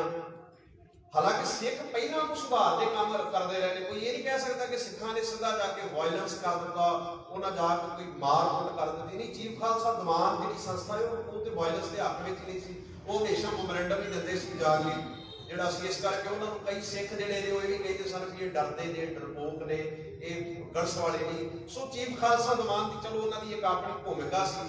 ਉਹ ਜਾ ਕੇ ਲਿਖਤੀ ਮੈਮੋਰੈਂਡਮ ਵੀ ਬਹੁਤ ਵਾਰ ਦਿੰਦੇ ਸੀ ਕਿ ਗੁਰਦੁਆਰਿਆਂ ਦਾ ਜਿਹੜਾ ਪ੍ਰਬੰਧ ਹੈ ਇਹਨੂੰ ਸਹੀ ਕੀਤਾ ਜਾਵੇ, ਇਹਨੂੰ ਦਰੁਸਤ ਕੀਤਾ ਜਾਵੇ। 1905 ਵਿੱਚ ਭਾਈ ਕਾਹਨ ਸਿੰਘ ਨਾਭਾ ਨੇ DC ਨਾਲ ਮਿਲ ਕੇ ਉਹਨੇ ਮੂਰਤੀਆਂ ਜਿਹੜੀਆਂ ਉਹ ਚੁਕਾਈਆਂ। ਹੁਣ ਇਹਦੇ ਨਾਲ ਨਾਲ ਹੋਰ ਵੀ ਕੁਝ ਘਟਨਾਵਾਂ ਨੇ ਜਿਨ੍ਹਾਂ ਨੂੰ ਸਾਨੂੰ ਸਮਝਣਾ ਪੈਣਾ। ਜਦੋਂ ਅੰਗਰੇਜ਼ ਪੂਰਨ ਰੂਪ ਵਿੱਚ ਇੱਥੇ ਕਾਬਜ਼ ਹੋਏ ਨੇ ਤੇ ਉਹਨਾਂ ਨੇ ਫਿਰ ਇੱਥੇ ਕਾਲਜ ਵੀ ਖੋਲੇ ਨੇ, ਸਕੂਲ ਵੀ ਖੋਲੇ ਨੇ। ਮਿਸ਼ਨਰੀ ਈਸਾਈ ਮਿਸ਼ਨਰੀਆਂ ਦਾ ਪ੍ਰਚਾਰ ਜਿਹੜਾ ਹੈ ਉਹ ਬਹੁਤ ਵੱਡੀ ਪੱਧਰ ਦੇ ਉੱਤੇ ਵਧਿਆ। ਈਵਨ ਜਿਹੜਾ ਮਹਾਰਾਜਾ ਕਪੂਰਥਲਾ ਜੱਸਾ ਸਿੰਘ ਆਹਲੂਵਾਲੀਆ ਦਾ ਜਿਹੜਾ ਸ਼ਹਿਜ਼ਾਦਾ ਹੈ ਹਰਨਾਮ ਸਿੰਘ ਇਹਨਾਂ ਦੇ ਪਰਿਵਾਰ ਦੇ ਵਿੱਚੋਂ, ਉਹਨੇ ਈਸਾਈ ਧਰਮ ਅਪਣਾ ਲਿਆ। ਇਹਦੀ ਮਾਂ ਸਾਨੂੰ ਉਸ ਵਕਤ ਬਚੀ, ਉਹ ਈਸਾਈ ਧਰਮ ਵੱਲ ਪ੍ਰੇਰਿਤ ਹੋ ਕੇ ਉਹ ਈਸਾਈ ਬਣ ਗਿਆ। ਕੱਲਾ ਉਹ ਹੀ ਨਹੀਂ, ਇੱਕ ਜ਼ਿਕਰ ਆਉਂਦਾ ਹੈ ਅੰਮ੍ਰਿਤਸਰ ਦੇ ਇੱਕ ਕਾਜ਼ੀ ਦਾ, ਮੁਸਲਮਾਨ ਸੀ, ਉਹਨੇ ਵੀ ਈਸਾਈ ਧਰਮ ਧਾਰਨ ਕਰ ਲਿਆ। ਤੁਸੀਂ ਦੇਖੋ ਉਹਨਾਂ ਨੇ ਜਿਹੜਾ ਪ੍ਰਚਾਰ ਕੀਤਾ, ਜਿਹੜੀ ਉਹਨਾਂ ਨੇ ਮੁਹਿੰਮ ਚਲਾਈ, ਕਿਉਂਕਿ ਜਦੋਂ ਬੰਦਾ ਹਾਰ ਜਾਂਦਾ ਹੈ ਨਾ, ਤੇ ਉਹ ਵੀ ਜਦੋਂ ਉਹਦਾ ਆਪਣਾ ਰਾਜ ਦੱਸਿਆ ਹੋਵੇ, ਜਦੋਂ ਮਾਨਸਿਕ ਤੌਰ ਤੇ ਟੁੱਟ ਜਾਵੇ, ਫਿਰ ਕਈ ਤਰ੍ਹਾਂ ਦੀਆਂ ਜਿਹੜੀਆਂ ਪ੍ਰੋਬਲਮਸ ਨੇ ਉਹ ਆ ਜਾਂਦੀਆਂ ਨੇ।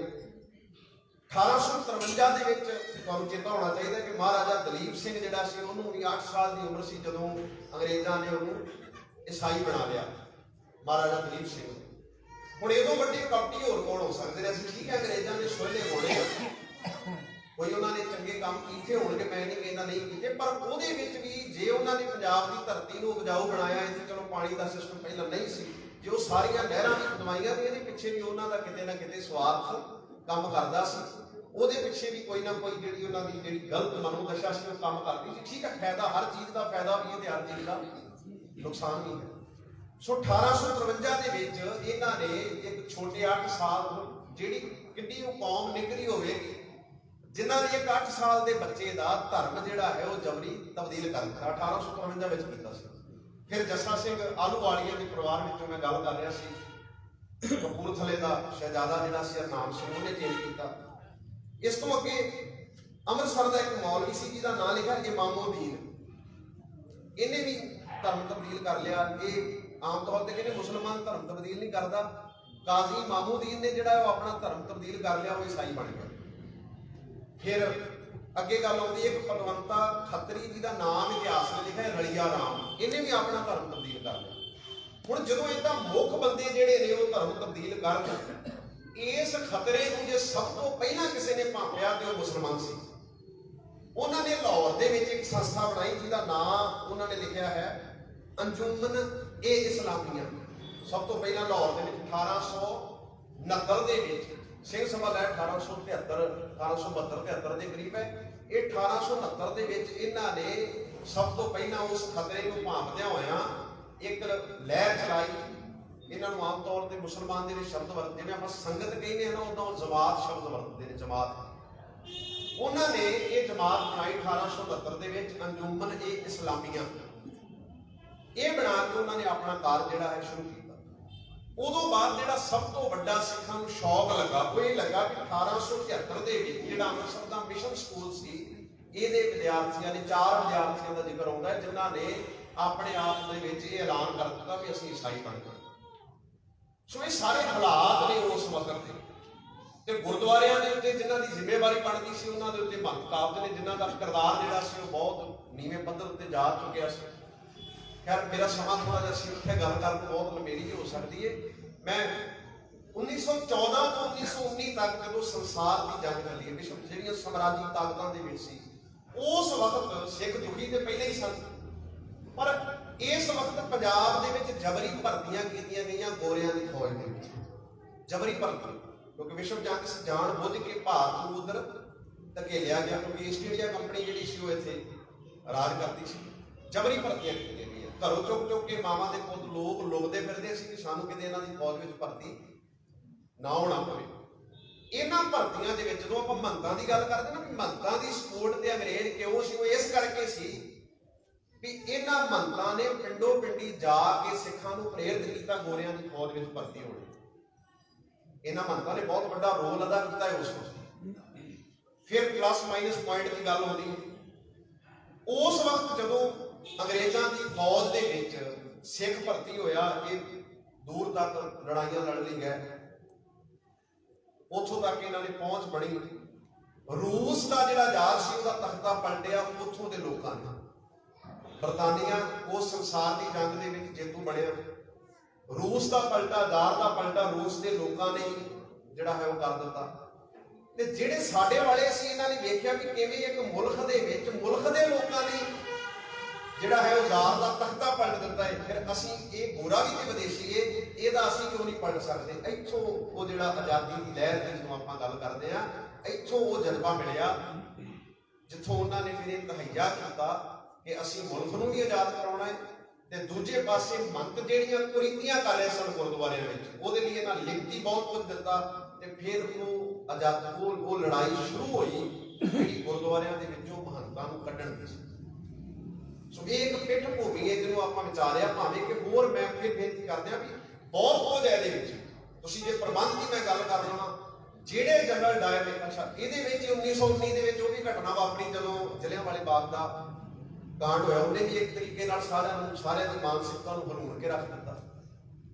ਫਿਰ ਇਹਦੇ ਨਾਲ ਜੇ ਤੁਸੀਂ ਗੱਲ ਕਰ ਲਈਏ ਦਰਬਾਰ ਸਾਹਿਬ ਦੇ ਪ੍ਰਬੰਧ ਦੀ ਮੈਂ ਗੱਲ ਕਰ ਰਿਹਾ ਸੀ, ਉਥੋਂ ਦਾ ਸਰਬਰਾ ਜਿਹੜਾ ਅਰੂੜ ਸਿੰਘ ਸੀ ਉਹਨੇ ਜਨਰਲ ਡਾਇਰ ਨੂੰ ਸਟੋਪਾ ਦਿੱਤਾ। ਸੋਹਣ ਸਿੰਘ ਜੋਸ਼ ਹੋਣਾ ਇੱਕ ਗੱਲ ਲਿਖੀ ਹੈ ਕਿ ਉਥੋਂ ਦੇ ਮਹੰਤਾਂ ਨੇ ਜਨਰਲ ਡਾਇਰ ਨੂੰ ਇਹ ਗੱਲ ਆਖੀ ਵੀ ਤੁਸੀਂ ਵੀ ਸਿੱਖ ਬਣ ਜਾਓ।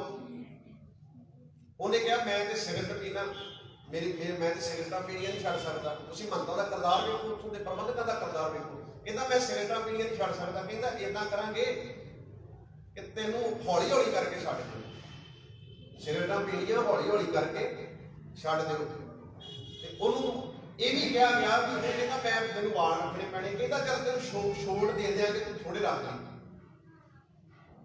ਇੱਥੋਂ ਤੱਕ ਜਿਹੜਾ ਨਗਾਰ ਸੀ ਉਹ ਆ ਚੁੱਕਾ ਸੀ ਗੁਰਦੁਆਰਿਆਂ ਦੇ ਪ੍ਰਬੰਧ ਦੇ ਵਿੱਚ, ਜਿਨ੍ਹਾਂ ਨੂੰ ਸਿੱਖਾਂ ਨੇ ਡੇਢ ਕੇ ਸੁੱਟਿਆ। ਮੇਰੇ ਤੋਂ ਬਾਅਦ ਦੋ ਬੁਲਾਰੇ ਨੇ, ਉਹਨਾਂ ਨੇ ਵੀ ਗੱਲਬਾਤ ਜਿਹੜੀ ਤੁਹਾਡੇ ਨਾਲ ਸਾਂਝੀ ਕਰਨੀ ਹੈ ਸਾਕਾ ਨਨਕਾਣਾ ਸਾਹਿਬ ਦੇ ਬਾਬਤ। ਮੈਨੂੰ ਲੱਗਾ ਕਿ ਮੈਂ ਜਿਹੜੀ ਪਿਛਲੀ ਪਿੱਠ ਭੂਮੀ ਉਹਦੇ ਬਾਰੇ ਤੁਹਾਡੇ ਨਾਲ ਵਿਚਾਰ ਜਿਹੜੇ ਆ ਉਹ ਸਾਂਝੇ ਕਰ ਦੇਵਾਂ। ਅਖੀਰ ਤੇ ਹਰੀ ਸਿੰਘ ਜਾਚਕ ਹੋਣਾ ਦੀਆਂ ਥੋੜ੍ਹੀਆਂ ਜਿਹੀਆਂ ਸਤਰਾਂ ਮੈਂ ਤੁਹਾਡੇ ਨਾਲ ਸਾਂਝੀਆਂ ਕਰਦਾ। ਜਿਵੇਂ ਨਨਕਾਣਾ ਸਾਹਿਬ ਨੂੰ ਤੁਰੇ ਨੇ ਤੇ ਜਿੱਦਾਂ ਦੇ ਉਹਨਾਂ ਨੇ ਹਲੂਣਾ ਦਿੱਤਾ, ਉਹਦੀ ਇੱਕ ਕਵਿਤਾ ਬਹੁਤ ਲੰਬੀ ਹੈ, ਇੱਕ ਪਹਿਰਾ ਹੈ ਉਹਦੇ ਵਿੱਚ। ਉਹ ਕਹਿਣ ਲੱਗੇ ਭਾਈ ਲక్ష్మణ ਸਿੰਘ ਗਲ ਵਿੱਚ ਪਾ ਪੱਲਾ, ਬੇਬਲ ਹੋ ਕੇ ਕੀਤੀ ਅਰਦਾਸ ਦਾਤਾ, ਆਪਣੇ ਪਾਵਣੇ ਇਸ ਜਨਮ ਸਥਾਨ ਵਿੱਚੋਂ ਇਹਨਾਂ ਦੁਸ਼ਟਾਂ ਦਾ ਕਰੋੜ ਨਾਸ਼ ਦਾਤਾ।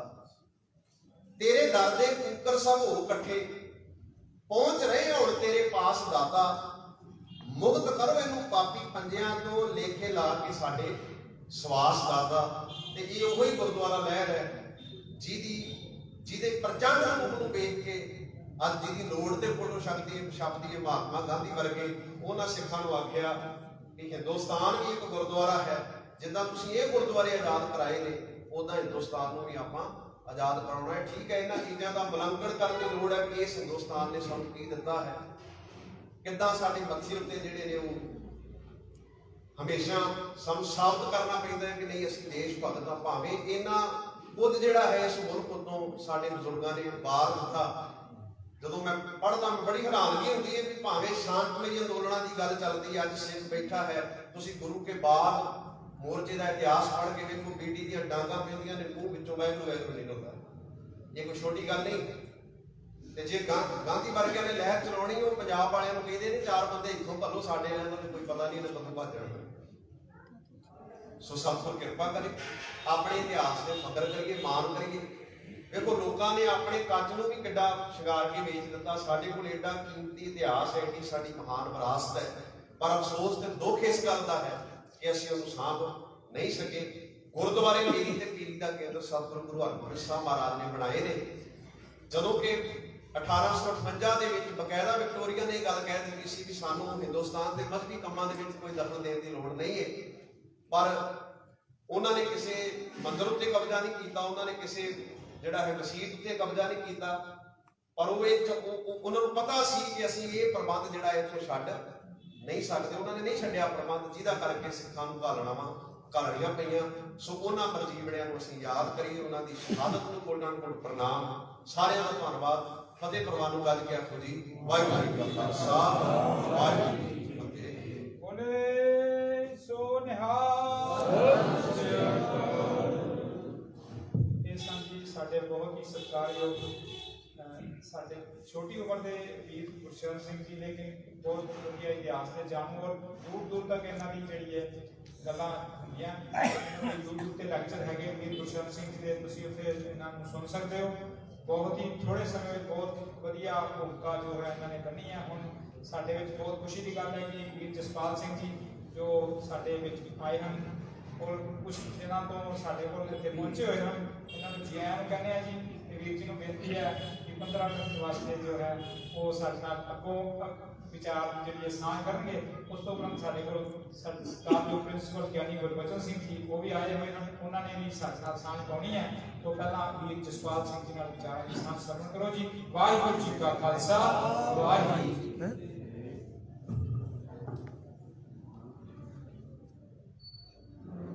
ਗੁਰੂ ਸਵਾਰੀ ਪਰਮ ਸਨਮਾਨਯੋਗ ਸਾਧ ਸੰਗਤ ਜੀ,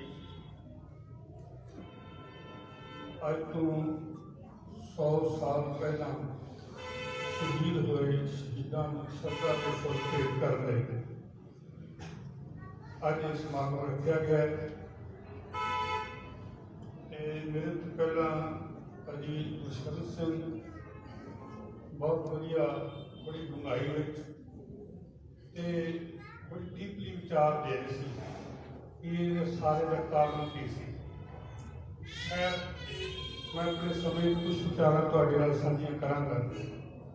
ਬੇਨਤੀ ਹੈ ਜਿਹੜੀ ਸੰਗਤ ਗੁਰੂ ਚਰਨਾਂ ਵਿੱਚ ਸ਼ੁੱਧਤ ਹੋਈ ਹੈ, ਇੱਕ ਵਾਰ ਸਾਰੇ ਗੱਜ ਕੇ ਫਤਿਹ ਦਾ ਜਵਾਬ ਫਤਿਹ ਵੀ ਦਿਓ। ਜਦੋਂ ਆਪਾਂ ਫਤਿਹ ਬੁਲਾਉਂਦੇ ਹਾਂ ਤੇ ਸਾਡਾ ਧਿਆਨ ਹੋਰ ਪਾਸੋਂ ਹਟ ਕੇ ਗੁਰੂ ਵਾਲੇ ਪਾਸੇ ਆਉਂਦਾ ਹੈ। ਇਸੇ ਲਈ ਵਾਰ-ਵਾਰ ਫਤਿਹ ਬੁਲਾਉਣ ਦੀ ਗੱਲ ਕੀਤੀ ਜਾਂਦੀ। ਹਾਲਾਂਕਿ ਫਤਿਹ ਬੁਲਾ ਕੇ ਗਿਆ, ਦੂਜਾ ਫਿਰ ਉੱਠਿਆ, ਫਿਰ ਫਤਿਹ ਬੁਲਾਉਂਦਾ, ਤੀਜਾ ਫਿਰ ਉੱਠਿਆ, ਫਿਰ ਫਤਿਹ ਬੁਲਾਉਂਦਾ। ਇਹ ਜ਼ਰੂਰੀ ਹੈ ਕਿ ਖਿੰਡਿਆ ਹੋਇਆ ਧਿਆਨ ਸਾਡਾ ਜਿਹੜਾ ਹੈ ਉਹ ਗੁਰੂ ਚਰਨਾਂ ਤੇ ਕਾਬਲ ਹੋ ਸਕੇ। ਮੈਂ ਬੇਨਤੀ ਕਰਾਂਗਾ ਸਾਰੇ ਗੱਜ ਕੇ ਫਤਿਹ ਬੁਲਾਓ ਜੀ। ਵਾਹਿਗੁਰੂ ਜੀ ਕਾ ਖਾਲਸਾ, ਵਾਹਿਗੁਰੂ ਜੀ ਕੀ ਫਤਿਹ।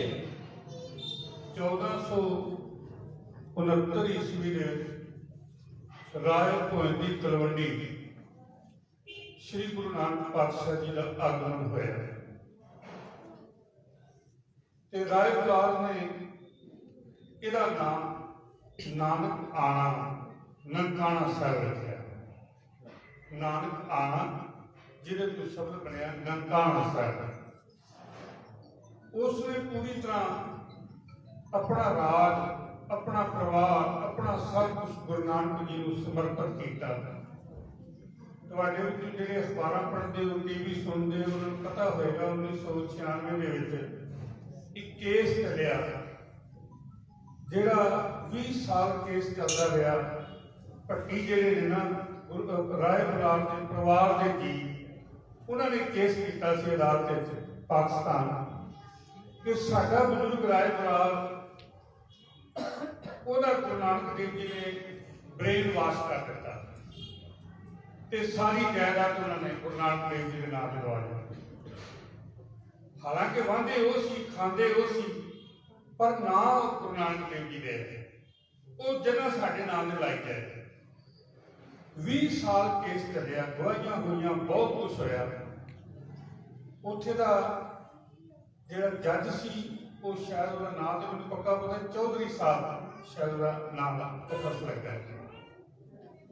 ਉਹਨੂੰ ਬੜਾ ਦੁੱਖ ਹੋਇਆ ਜਦੋਂ ਉਹਨਾਂ ਨੇ ਕੇਸ ਕੀਤਾ। ਉਹਨੇ ਸਾਰੇ ਬੁਲਾਏ ਪਰਿਵਾਰ ਦੇ ਜੀ, ਜਿੰਨੇ ਸੰਬੰਧੀ ਸੀ, ਜਿੰਨੇ ਜ਼ਮੀਨ ਦੇ ਨਾਲ ਸੰਬੰਧ ਰੱਖੇ, ਤਕਰੀਬਨ 750 ਮੁਰੱਬਾ ਜ਼ਮੀਨ ਜਿਹੜੀ ਹੈ ਉਹ ਗੁਰੂ ਨਾਨਕ ਦੇਵ ਦੇ ਨਾਲ ਲੱਗੀ ਸੀ। ਉਹ ਸਾਰੇ ਪਰਿਵਾਰ ਦੇ ਸਾਰੇ ਕੁਲ ਦੇ ਜੀ ਬੁਲਾ ਕੇ ਉਹਨੇ ਕਿਹਾ, ਭਾਗਾਂ ਵਾਲੇ ਤੁਸੀਂ, ਤੁਹਾਡਾ ਪਿਛੋਕੜ ਗੁਰੂ ਨਾਨਕ ਨਾਲ ਜੁੜਦਾ ਹੈ, ਜ਼ਮੀਨ ਤੁਹਾਡੀ ਹੈ, ਵਾਣੀ ਤੁਸੀਂ ਹੈ, ਪਰ ਰਹਿਣੀ ਗੁਰੂ ਨਾਨਕ ਦੇ ਨਾਂ ਤੇ, ਤੁਹਾਡਾ ਨਾਮ ਨਾਨਕ ਨਾਲ ਜੁੜਿਆ ਰਹੇਗਾ। ਕੇਸ ਵਾਪਸ ਲੈ ਲਓ। ਕਹਿੰਦੇ ਨੇ ਉਹ ਸਾਰੇ ਪਰਿਵਾਰ ਨੇ ਮੁਆਫੀ ਮੰਗੀ ਕੇਸ ਕਰਨ ਦੀ ਤੇ ਉਹ ਜਿਹੜਾ ਸਿੱਖਾਂ ਦੇ ਹੱਕ ਵਿੱਚ ਜਾਂ ਗੁਰੂ ਨਾਨਕ ਦੇਵ ਜੀ ਦੇ ਹੱਕ ਵਿੱਚ ਉਹਨੇ ਫੈਸਲਾ ਕਰ ਦਿੱਤਾ ਕਿ ਨਾਂ ਜਿਹੜਾ ਗੁਰੂ ਨਾਨਕ ਦੇਵ ਜੀ ਦਾ ਰਹੇਗਾ। ਖੈਰ ਇਤਿਹਾਸ ਬੜਾ ਲੰਮੇਰਾ ਹੈ ਤੇ ਜੇ ਇੱਕ ਟੌਪਿਕ ਨੂੰ ਆਪਾਂ ਲੈਂਦੇ ਹਾਂ ਤੇ ਦੂਜੇ ਰਹਿ ਜਾਂਦੇ ਹਨ। ਗੁਰੂ ਰਾਮਦਾਸ ਜੀ ਦੇ ਸਮੇਂ ਜਦੋਂ ਸਿੱਖੀ ਕਾਫੀ ਵੱਧ ਰਹੀ ਸੀ ਤੇ ਅੰਮ੍ਰਿਤਸਰ ਸਰੋਵਰ ਬਣ ਰਿਹਾ ਸੀ, ਮਾਇਆ ਦੀ ਲੋੜ ਸੀ। ਸਿੱਖ ਦਸਵੰਧ ਕੱਢਦੇ, ਗੁਰੂ ਕੋਲ ਲੈ ਕੇ ਆਉਂਦੇ, ਉਹ ਮਾਇਆ ਨੂੰ ਸਾਂਭਿਆ ਕਿਵੇਂ ਜਾਏ? ਲਿਆਂਦੀ ਮਾਇਆ ਸਿੱਖਾਂ ਦੇ ਜਿਹੜੇ ਨਹੀਂ ਆ ਸਕਦੇ ਉਹਨਾਂ ਨੂੰ ਮਾਇਆ ਕਿਵੇਂ ਲਿਆਂਦੀ ਜਾਏ? ਮਸੰਦ ਪ੍ਰਥਾ ਦੀ ਸਥਾਪਨਾ ਕੀਤੀ ਗਈ। ਜਦੋਂ ਪਹਿਲਾਂ ਕੋਈ ਚੀਜ਼ ਚੱਲਦੀ ਹੈ ਨਾ, ਬਹੁਤ ਵਧੀਆ ਹੁੰਦੀ, ਕਿਉਂਕਿ ਉਹਦੇ ਇਮਾਨਦਾਰ, ਮਿਹਨਤੀ, ਸੱਚੇ ਦਿਲ ਵਾਲੇ ਕੰਮ ਕਰਨ ਵਾਲੇ ਹੁੰਦੇ। ਬਾਅਦ ਵਿੱਚ ਉਹਨਾਂ ਦੀ ਸੰਤਾਨ ਜਿਨ੍ਹਾਂ ਨੂੰ ਵਿਹਲੇ ਬੈਠਿਆਂ ਨੂੰ ਮਿਲ ਜਾਂਦਾ ਜੀਵਨ ਹੁੰਦਾ, ਕੁਛ ਨਹੀਂ, ਮਾਇਆ ਵਾਧੂ ਆ ਜਾਂਦੀ ਹੈ, ਫਿਰ ਉਹ ਭ੍ਰਿਸ਼ਟ ਹੋ ਜਾਂਦੇ ਨੇ, ਫਿਰ ਉਹ ਸ਼ਰਾਬੀ ਕਬਾਬੀ ਤੇ ਉਹ ਫਿਰ ਜਿਹੜੇ ਵਿਕਾਰੀ ਹੋ ਜਾਂਦੇ ਨੇ। ਇੱਕ ਬੜੀ ਵੱਡੀ ਪ੍ਰੋਬਲਮ ਹੈ, ਮਾਇਆ ਜਦੋਂ ਆਉਂਦੀ ਹੈ ਨਾ, ਇਹ ਚੀਜ਼ਾਂ ਨਾਲ ਆਉਂਦੀਆਂ, ਸ਼ਰਾਬ, ਕਬਾਬ ਤੇ ਵਿਕਾਰ, ਇਹ ਉਹ ਸਾਰੇ ਇਕੱਠੇ ਹੋ ਜਾਂਦੇ ਨੇ। ਗੁਰੂ ਨਾਨਕ ਦੇਵ ਜੀ ਦੇ ਸਮੇਂ ਭੰਡਾਂ ਨੇ ਇੱਕ ਨਕਲ ਕਰਕੇ ਉਤਾਰ ਕੇ ਦੱਸੀ ਸੀ ਗੁਰੂ ਗੋਬਿੰਦ ਸਿੰਘ ਦੇ ਸਮੇਂ ਵੀ ਮਹਾਰਾਜ ਤੁਹਾਡੇ ਪਸੰਦ ਕੀ ਕੁਛ ਕਰ ਰਹੇ ਨੇ, ਜੇ ਆਗਿਆ ਦਿਓ ਤੇ ਦੱਸੀਏ। ਜਦੋਂ ਉਹਨਾਂ ਦੀ ਉਹ ਕਰਤੂਤ ਨੂੰ ਭੰਡਾਂ ਨੇ ਵਿਅੰਗਮਈ ਢੰਗ ਨਾਲ ਦੱਸਿਆ ਤੇ ਗੁਰੂ ਗੋਬਿੰਦ ਸਿੰਘ ਜੀ ਨੇ ਅੱਖਾਂ ਵਿੱਚੋਂ ਪਾਣੀ ਆ ਗਿਆ, ਕਹਿੰਦੇ ਕਿ ਮੇਰੇ ਸਿੱਖਾਂ ਦੀ ਇਹ ਹਾਲਤ ਹੁੰਦੀ ਹੈ। ਉਸ ਦਿਨ ਗੁਰੂ ਗੋਬਿੰਦ ਸਿੰਘ ਜੀ ਨੇ ਐਲਾਨ ਕੀਤਾ, ਅੱਜ ਮਸੰਦ ਪ੍ਰਥਾ ਨੂੰ ਖਤਮ ਕਰ ਦਿੱਤਾ ਗਿਆ, ਜਿੱਥੇ ਮਿਲ ਜਾਣ ਲੁੱਟੋ ਤੇ ਕੁੱਟੋ, ਮਸੰਦਾਂ ਨੂੰ ਲੁੱਟੋ ਤੇ ਕੁੱਟੋ, ਇਹਨਾਂ ਨੂੰ ਕੋਈ ਪੈਸਾ ਨਹੀਂ ਦੇਣਾ, ਇਹਨਾਂ ਨੂੰ ਮੂੰਹ ਨਹੀਂ ਲਾਉਣਾ, ਜਿੰਨਾ ਹੀ ਕੁਝ ਦੇਣਾ ਉਹ ਗੁਰੂ ਘਰ ਆਪ ਪਾਇਦਾ ਹੈ। ਇਹ ਗੁਰੂ ਗੋਬਿੰਦ ਸਿੰਘ ਜੀ ਨੇ ਵੇਖਿਆ ਵੀ ਇਹ ਭ੍ਰਿਸ਼ਟ ਗਏ, ਮਸੰਦ ਪ੍ਰਥਾ ਖਤਮ ਕਰ ਦਿੱਤੀ ਗਈ। ਉਸ ਤੋਂ ਬਾਅਦ ਮੇਰੇ ਜੀ ਦੱਸ ਰਹੇ ਸੀ ਕਿ ਜਿਹੜੀ ਉਦਾਸੀ ਸੰਪਰਦਾ ਸਿੱਖ ਕੌਮ ਦੇ ਵਿੱਚ ਬਣੀ, ਕਿਉਂਕਿ ਬਾਬਾ ਬੰਦਾ ਸਿੰਘ ਬਹਾਦਰ ਤੋਂ ਬਾਅਦ ਸਰਕਾਰੀ ਜ਼ੁਲਮ ਵਧਿਆ, ਸਿੰਘ ਜੰਗਲਾਂ ਵਿੱਚ ਚਲੇ ਗਏ, ਬੀਕਾਨੇਰ ਦੇ ਰਾਜਸਥਾਨ ਦੇ ਇਲਾਕਿਆਂ ਵਿੱਚ ਜਾ ਬੈਠੇ, ਪਰਿਵਾਰ ਉੱਜੜ ਗਏ, ਖੇਤੀਬਾੜੀ ਖਤਮ ਹੋ ਗਈ, ਸਭ ਕੁਝ ਤਬਾਹ ਹੋ ਗਿਆ। ਜਿਹੜਾ ਸਿੱਖ ਮਿਲਦਾ ਕਤਲ ਕਰ ਦਿੱਤਾ ਜਾਂਦਾ, ਉਹਨਾਂ ਦੇ ਸਿਰ ਦੇ ਮੁੱਲ ਪਾਏ ਗਏ ਤੇ ਗੁਰਦੁਆਰੇ ਕੌਣ ਸਾਂਭਦਾ, ਉਹ ਉਦਾਸੀਆਂ ਭੁਲਾ ਗਿਆ। ਥੋੜਾ ਜਿਹਾ ਸਮਾਂ ਉਦਾਸੀਆਂ ਨੇ ਗੁਰਬਾਣੀ ਪੜ੍ਹਾਈ, ਸਿੱਖੀ ਵਿੱਚ ਪ੍ਰੇਰਨਾ ਦਿੱਤੀ, ਪਰ ਉਹ ਜ਼ਿਆਦਾ ਚਿਰ ਇਸ ਪਾਸੇ ਨਾ ਰਹਿ ਸਕੇ। ਉਹਨਾਂ ਨੇ ਫਿਰ ਗੁਰਦੁਆਰਿਆਂ ਨੂੰ ਮੰਦਿਰ ਬਣਾਉਣ ਦਾ ਯਤਨ ਕੀਤਾ। ਇਹ ਜੋਤਾਂ, ਇਹ ਕੁੰਭ, ਇਹ ਨਾਰੀਅਲ, ਇਹ ਹਵਨ, ਇਹ ਜਗ ਗੁਰਦੁਆਰਿਆਂ ਦੇ ਹੋਣੇ ਸ਼ੁਰੂ ਹੋ ਗਏ। ਟਲ ਖੜਕਣ ਲੱਗ ਪਏ, ਘੜਿਆਲ ਵੱਜਣ ਲੱਗ ਪਏ, ਆਰਤੀਆਂ ਹੋਣ ਲੱਗ ਪਈਆਂ। ਇਹ ਸਾਰਾ ਕੁਝ ਉਹਨਾਂ ਦੀ ਦੇਣ ਹੈ। ਸਹਿਜੇ ਸਹਿਜੇ ਕੰਮ ਵੱਧਦਾ ਗਿਆ, ਕਿਉਂਕਿ ਸਿੱਖ ਦੁਸ਼ਮਣ ਦੇ ਨਾਲ ਜੂਝ ਰਹੇ ਸੀ, ਇਸ ਲਈ ਇਸ ਪਾਸੇ ਵੱਲ ਧਿਆਨ ਨਹੀਂ ਸੀ ਦੇ ਸਕਦੇ।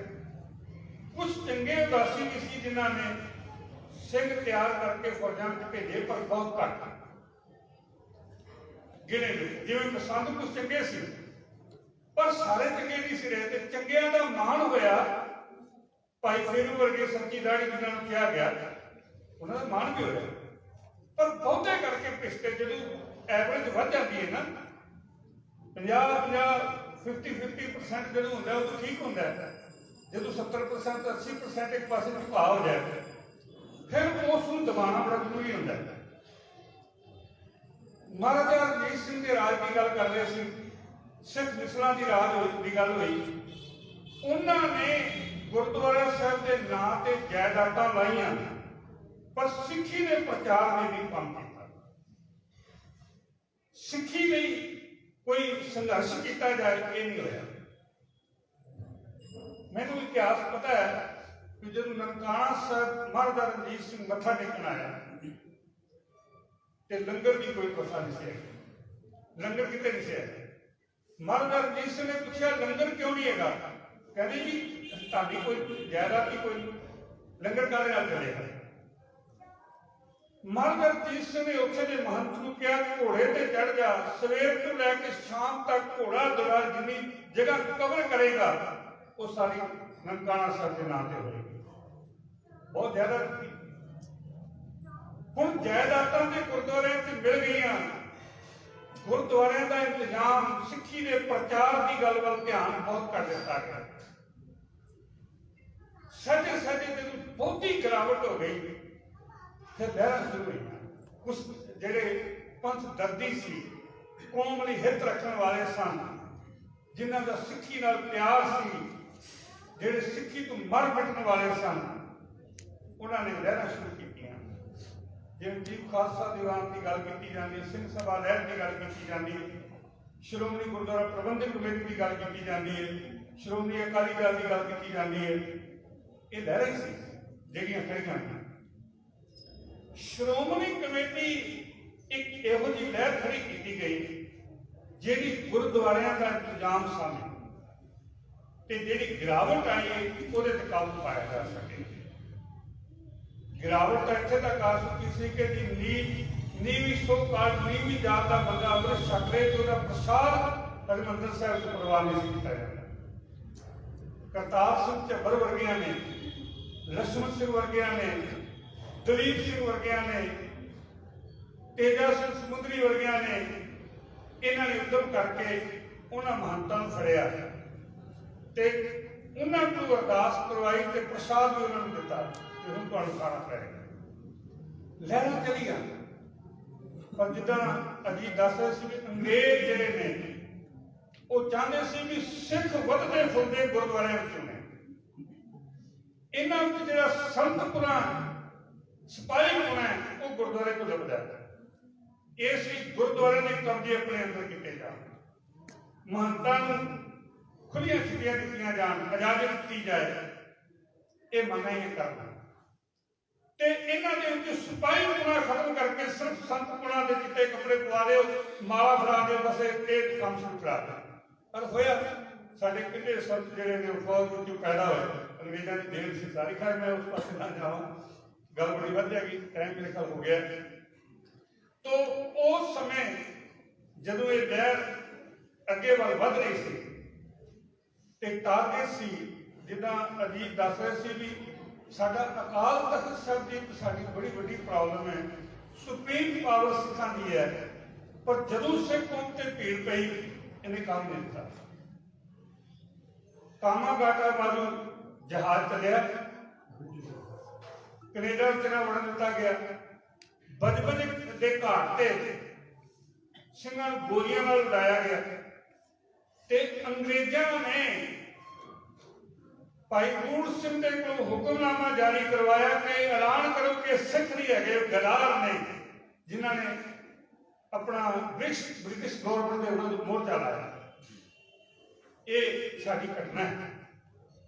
ਆਪਣਾ ਜਲਿਆਂਵਾਲੇ ਬਾਗ ਦੀ ਗੱਲ ਸਿਰੋਂ ਪਾ ਦਿੱਤਾ ਰੂਪ ਸਿੰਘ ਨੇ। ਤੋ ਇਹ ਜਿਹੜੀ ਲਹਿਰ ਸ਼ੁਰੂ ਕੀਤੀ ਗਈ, ਹੁਣ ਇਸ ਲਹਿਰ ਨੂੰ ਅੱਗੇ ਤੋਰਨ ਵਾਸਤੇ ਕੁਰਬਾਨੀਆਂ ਤੇ ਦੇਣੀਆਂ ਪੈਣੀਆਂ। ਸਿੱਖ ਕੌਮ ਵਿੱਚ ਇੱਕ ਥੋੜੀ ਜਿਹੀ ਕਮੀ ਇਹ ਵੀ ਹੈ ਕਿ ਜਦੋਂ ਵਾਪਰਦਾ ਉਹ ਵੇਸਲੇ ਹੋ ਰਿਹਾ, ਜਿਵੇਂ ਸ਼ੇਰ ਨਾਲ ਪਹਿਲਾਂ ਸੁੱਤਾ ਰਹਿੰਦਾ, ਜੋ ਮਰਜ਼ੀ ਹੋ ਜਾਏ, ਜਿੱਦਾਂ ਮਰਜ਼ੀ ਪਾਏ, ਕੋਈ ਰੱਜ ਗਿਆ ਸੌਂ ਗਿਆ, ਕੋਈ ਗੱਲ ਨਹੀਂ। ਜਦੋਂ ਉੱਠਦਾ ਫਿਰ ਭੱਜਦਾ, ਫਿਰ ਉਹਨੂੰ ਖੂਨ ਡੋਲਣਾ ਪੈਂਦਾ ਜਾਂ ਖੂਨ ਲੈਣਾ ਪੈਂਦਾ, ਦੋ ਹੀ ਗੱਲਾਂ ਹੁੰਦੀਆਂ। ਜਦੋਂ ਸਾਡੇ ਤੇ ਦੇਖੋ ਕਿੰਨੇ ਚਿਰ ਤੋਂ RSS ਹਾਵੀ ਹੋਈ ਹੈ, ਬੀਜੇਪੀ ਦੇ ਵਿੱਚ ਵੜ ਕੇ ਅਕਾਲੀਆਂ ਨੂੰ ਕੀ ਕੁਛ ਕਰਵਾਤਾ। ਹੁਣ ਤੱਕ ਸਾਡਾ ਇਤਿਹਾਸ ਸਾਰਾ ਬਦਲਾ ਦਿੱਤਾ। ਹਰਿਮੰਦਰ ਸਾਹਿਬ ਦੀ ਗੱਲ ਵੀ ਆਪਣੇ ਨਾਲ ਜੋੜੀ ਜਾ ਰਹੇ ਨੇ, ਸਭ ਕੁਛ ਆਪਣੇ ਨਾਲ ਜੋੜੀ ਜਾ ਰਹੇ ਨੇ, ਸਾਡਾ ਸਿੱਖ ਇਤਿਹਾਸ ਉਗਾੜਿਆ ਜਾ ਰਿਹਾ, ਸਭ ਕੁਛ ਹੋ ਰਿਹਾ ਤੇ ਸਾਡੀ ਕੌਮ ਕਿੱਦਾਂ ਬੇਫਿਕਰੀ ਹੋ ਕੇ ਰਹਿੰਦੀ। ਪਰ ਜਦੋਂ ਸਮਾਂ ਆਉਂਦਾ ਫਿਰ ਸਿਰ ਧੜ ਦੀ ਬਾਜੀ ਲਾਉਣ ਦੇ ਤਿਆਰ ਹੋ ਜਾਂਦੇ ਨੇ। ਅਸੀਂ ਇਹ ਕਹਿ ਦਈਏ ਕਿ ਸਿਰ ਦੇਣ ਵਾਲੇ ਬੜੇ ਆ, ਸਿਰ ਵਰਤਣ ਵਾਲੇ ਘੱਟ ਆ। ਸਿਰ ਦੀ ਵਰਤੋਂ ਬਹੁਤ ਘੱਟ ਕਰਦੇ। ਖੈਰ ਉਹਨਾਂ ਸੂਰਮਿਆਂ ਨੇ, ਉਹਨਾਂ ਬਹਾਦਰਾਂ ਨੇ ਲਹਿਰ ਸ਼ੁਰੂ ਕੀਤੀ, ਗੁਰਦੁਆਰਾ ਸੁਧਾਰ ਲਹਿਰ। ਜਿੱਥੇ ਤਰਨਤਾਰਨ ਸਾਹਿਬ ਦੀ ਗੱਲ ਆਉਂਦੀ ਹੈ, ਇੱਕ ਬੱਚੇ ਨੂੰ ਸਰੋਵਰ ਦੇ ਵਿੱਚ ਡੁੱਬਿਆ ਗਿਆ। ਭਾਈ ਹਜ਼ਾਰਾ ਸਿੰਘ ਸ਼ਾਹ ਦਾ ਨਾਮ ਸੀ, ਜਿਹੜਾ ਮੱਥਾ ਟੇਕਣ ਗਿਆ ਤੇ ਉਹਦਾ ਸਿਰ ਵੱਢ ਦਿੱਤਾ ਗਿਆ। ਇਹ ਸਾਰੀਆਂ ਘਟਨਾਵਾਂ ਵਾਪਰੀਆਂ। ਸਭ ਤੋਂ ਵੱਡੀ ਦੁਖਦਾਈ ਖਬਰ ਉਹ ਸੀ ਜਦੋਂ ਇੱਕ ਸਿੰਧੀ ਆਪਣੇ ਪਰਿਵਾਰ ਨੂੰ ਲੈ ਕੇ ਨਨਕਾਣਾ ਸਾਹਿਬ ਮੱਥਾ ਟੇਕਣ ਵਾਸਤੇ ਗਿਆ। ਉਹਦੀ 13 ਸਾਲ ਦੀ ਲੜਕੀ ਜਿਹੜੀ ਮਹੰਤ ਦੇ ਕਮਰੇ ਵਿੱਚ ਦੀਵਾ ਲੈਣ ਵਾਸਤੇ ਗਈ, ਬਿਜਲੀ ਨਹੀਂ ਸੀ ਹੁੰਦੀ, ਤੇਲ ਲੈਣ ਵਾਸਤੇ ਗਈ। ਉਹਨੇ ਕੁਕਰਮ ਕੀਤਾ ਤੇ ਨਾਲ ਹੀ ਉਸ ਜੱਜ ਨੂੰ ਕਿਹਾ ਵੀ ਜੇ ਬੋਲਿਆ ਤੇ ਕਤਲ ਕਰ ਦਿੱਤਾ ਜਾਏ। ਉਹਨੇ ਦੁਹੱਥੜਾ ਮਾਰ ਕੇ ਅਕਾਲ ਤਖਤ ਤੇ ਆ ਕੇ ਕਿਹਾ ਸੀ, ਸਿੱਖੋ ਕਿੱਥੇ ਮਰ ਗਏ ਹੋ? ਲੋਕਾਂ ਦੀਆਂ ਧੀਆਂ ਭੈਣਾਂ ਛਡਾਉਣ ਵਾਲੇ ਅੱਜ ਦੇਖੋ ਤੁਹਾਡੀਆਂ ਧੀਆਂ ਭੈਣਾਂ ਨਾਲ ਕੀ ਹੋ ਰਿਹਾ। ਉਹ ਇੱਕ ਲਹਿਰ ਨੇ ਜ਼ਖਮ ਵਾਲੇ ਫਰੋਲ ਦਿੱਤੇ, ਸਿੱਖਾਂ ਵਿੱਚ ਖੂਨ ਅੱਖਾਂ ਜਾ ਗਿਆ, ਡੋਲੇ ਫੜ ਪੱਥੇ ਕਹਿਣ ਲੱਗੇ ਇਹੋ ਜਿਹੇ ਮਨ ਨੂੰ ਹੁਣ ਨਹੀਂ ਰਹਿਣ ਦਿੱਤਾ ਜਾਏਗਾ। ਨਰੈਣੂ ਮਹੰਤ ਦੀਆਂ ਕਾਰਨਾਮੇ ਜਿਹੜੇ ਸੀ ਉਹ ਇੰਨੇ ਵੱਧ ਚੁੱਕੇ ਸਨ। ਖੈਰ ਸਮਾਂ ਹੋ ਗਿਆ ਤੇ ਜਿਹੜੇ ਸਾਡੇ ਸਿੱਖ ਕੌਮ ਦੇ ਮਹਾਨ ਵਿਦਵਾਨ ਪ੍ਰਿੰਸੀਪਲ ਸਾਹਿਬ ਯਾਨੀ ਗੁਰਬਚਨ ਸਿੰਘ ਜੀ ਅਗਲਾ ਕਿਉਂਕਿ ਇਤਿਹਾਸ ਦਾ ਅਗਲਾ ਪੱਖ ਦੱਸਣਗੇ, ਮੈਂ ਤੁਹਾਡੇ ਨਾਲ ਕੁਝ ਵਿਚਾਰਾਂ ਸਾਂਝੀਆਂ ਕੀਤੀਆਂ ਨੇ। ਮੈਂ ਉਹਨਾਂ ਮਹਾਨ ਸ਼ਹੀਦਾਂ ਨੂੰ ਸ਼ਰਧਾ ਦੇ ਫੁੱਲ ਭੇਟ ਕਰਦਾ। ਇੱਕ ਘਟਨਾ ਮੈਂ ਤੁਹਾਡੇ ਨਾਲ ਸਾਂਝੀ ਕਰ ਰਿਹਾ ਕਿ ਸਾਡੇ ਲਈ ਦੁਖਦਾਈ ਕੀ ਹੈ। ਜਿਹੜੇ ਬੰਦਿਆਂ ਨੇ ਸ਼੍ਰੋਮਣੀ ਕਮੇਟੀ ਬਣਨ ਲਈ ਅਕਾਲ ਤਖਤ ਦੀ ਰਹਿਤ ਮਰਿਆਦਾ ਬਣਾਉਣ ਦੇ ਉੱਤੇ ਸਭ ਤੋਂ ਜ਼ਿਆਦਾ ਵਿਰੋਧਤਾ ਕੀਤੀ, ਉਹਨਾਂ ਨੂੰ ਟਿਕਟਾਂ ਦਿੱਤੀਆਂ ਗਈਆਂ, ਉਹ ਸ਼੍ਰੋਮਣੀ ਕਮੇਟੀ ਦੇ ਮੈਂਬਰ ਬਣੇ ਤੇ ਜਦੋਂ ਸੁਧਾਰ ਦੀ ਗੱਲ ਆਉਂਦੀ ਸਭ ਤੋਂ ਪਹਿਲਾਂ ਲੱਤ ਲਾ ਕੇ ਫੜ ਲੈਂਦੇ। ਇਹ ਸਾਡੇ ਵਾਸਤੇ ਇੱਕ ਬੜਾ ਦੁਖਦਾਈ ਘਟਨਾ ਹੈ। ਅਰੇ ਸਾਰਾ ਸਿਆਸੀ ਰੰਗਤ ਦੇ ਕੇ ਸ਼੍ਰੋਮਣੀ ਕਮੇਟੀ ਨੂੰ ਆਪਣੇ ਪਲੇਟਫਾਰਮ ਲਈ ਵਰਤਿਆ ਜਾ ਰਿਹਾ ਕਿ ਜਿਹਨੂੰ ਹਾਰ ਗਿਆ ਟਿਕਟ ਨਹੀਂ ਮਿਲਦੀ ਉਹਨੂੰ ਸ਼੍ਰੋਮਣੀ ਕਮੇਟੀ ਦਾ ਮੈਂਬਰ ਬਣਾ ਦਿਓ। ਜਿਹੜਾ ਕਿਸੇ ਕੰਮ ਜੋਗਾ ਨਹੀਂ ਰਿਹਾ ਸ਼੍ਰੋਮਣੀ ਕਮੇਟੀ ਦਾ ਮੈਂਬਰ ਬਣਾ ਕੇ ਉਹਦਾ ਕੰਮ ਫਿਰ ਧਰਮ ਪ੍ਰਚਾਰ ਕਰਨਾ ਨਹੀਂ, ਅਕਾਲੀ ਦਲ ਦਾ ਪ੍ਰਚਾਰ ਕਰਕੇ ਲੋਕਾਂ ਨੂੰ ਅਕਾਲੀ ਦਲ ਨਾਲ ਜੋੜਨਾ ਉਹਦਾ ਧਰਮ ਹੈ। ਤੇ ਇਹਨਾਂ ਚੀਜ਼ਾਂ ਵੱਲ ਧਿਆਨ ਦੇਣ ਦੀ ਲੋੜ ਹੈ। ਉਹਨਾਂ ਮਹਾਨ ਸ਼ਹੀਦਾਂ ਨੂੰ ਮੈਂ ਫਿਰ ਸ਼ਰਧਾ ਦੇ ਫੁੱਲ ਭੇਟ ਕਰਦਾ। ਪਿਆਰ ਸਾਹਿਬ ਗੱਜ ਕੇ ਫਤਿਹ ਬੁਲਾਓ ਜੀ। ਵਾਹਿਗੁਰੂ ਜੀ ਕਾ ਖਾਲਸਾ, ਵਾਹਿਗੁਰੂ ਜੀ ਕੀ ਫਤਿਹ। ਬੋਲੇ ਸੋ ਨਿਹਾਲ। ਬਹੁਤ ਹੀ ਸਤਿਕਾਰਯੋਗ ਮਹਿਮਾਨ ਗਿਆਨੀ ਜਸਪਾਲ ਸਿੰਘ ਜੀ,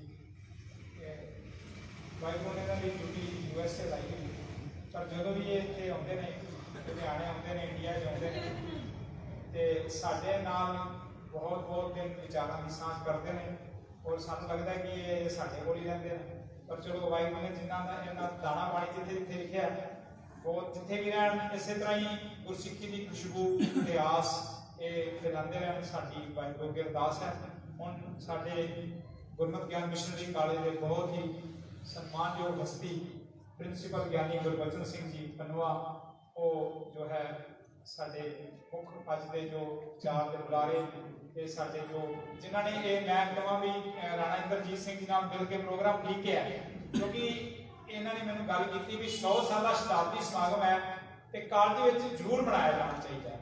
ਤੋਂ ਇਹਨਾਂ ਦੇ ਉਦਮ ਦੇ ਨਾਲ ਰਾਣਾ ਜੀ ਦੇ ਉਦਮ ਦੇ ਨਾਲ ਅੱਜ ਭਾਵੇਂ ਵੀਰ ਜੀ ਬਾਹਰ ਸਨ ਤੇ ਫਿਰ ਵੀ ਫੋਨ ਦੇ ਉੱਤੇ ਕਹਿੰਦੇ ਨੇ ਵੀ ਜਿਵੇਂ ਜਿਵੇਂ ਪ੍ਰੋਗਰਾਮ ਕਰਨਾ ਹੈ। ਤੋਂ ਹੁਣ ਸਾਡੇ ਵਿਚਕਾਰ ਪ੍ਰਿੰਸੀਪਲ ਗਿਆਨੀ ਗੁਰਬਚਨ ਸਿੰਘ ਜੀ ਜੋ ਹਨ ਉਹ 9:30 ਵਜੇ ਤੱਕ ਸਾਨੂੰ ਵਿਚਾਰਾਂ ਦੀ ਸਾਂਝ ਕਰਾਉਣਗੇ, ਫਿਰ ਸਮਾਪਤੀ ਵੱਲ ਵਧਾਂਗੇ। ਸਾਰੇ ਇਸੇ ਤਰ੍ਹਾਂ ਹੀ ਪਲੀਜ਼ ਬੈਠ ਕੇ ਜੋ ਹੈ ਆਪਣਾ ਬਾਕੀ ਜੋ ਰਹਿ ਗਿਆ ਇਤਿਹਾਸ ਉਹ ਸਰਵ ਕਰਕੇ ਜਾਣ ਦੀ ਕਿਰਪਾਲਤਾ ਕਰੋ। ਸਾਰਿਆਂ ਦਾ ਬਹੁਤ ਬਹੁਤ ਧੰਨਵਾਦ। ਵਾਹਿਗੁਰੂ ਜੀ ਕਾ ਖਾਲਸਾ, ਵਾਹਿਗੁਰੂ ਜੀ ਕੀ ਫਤਿਹ।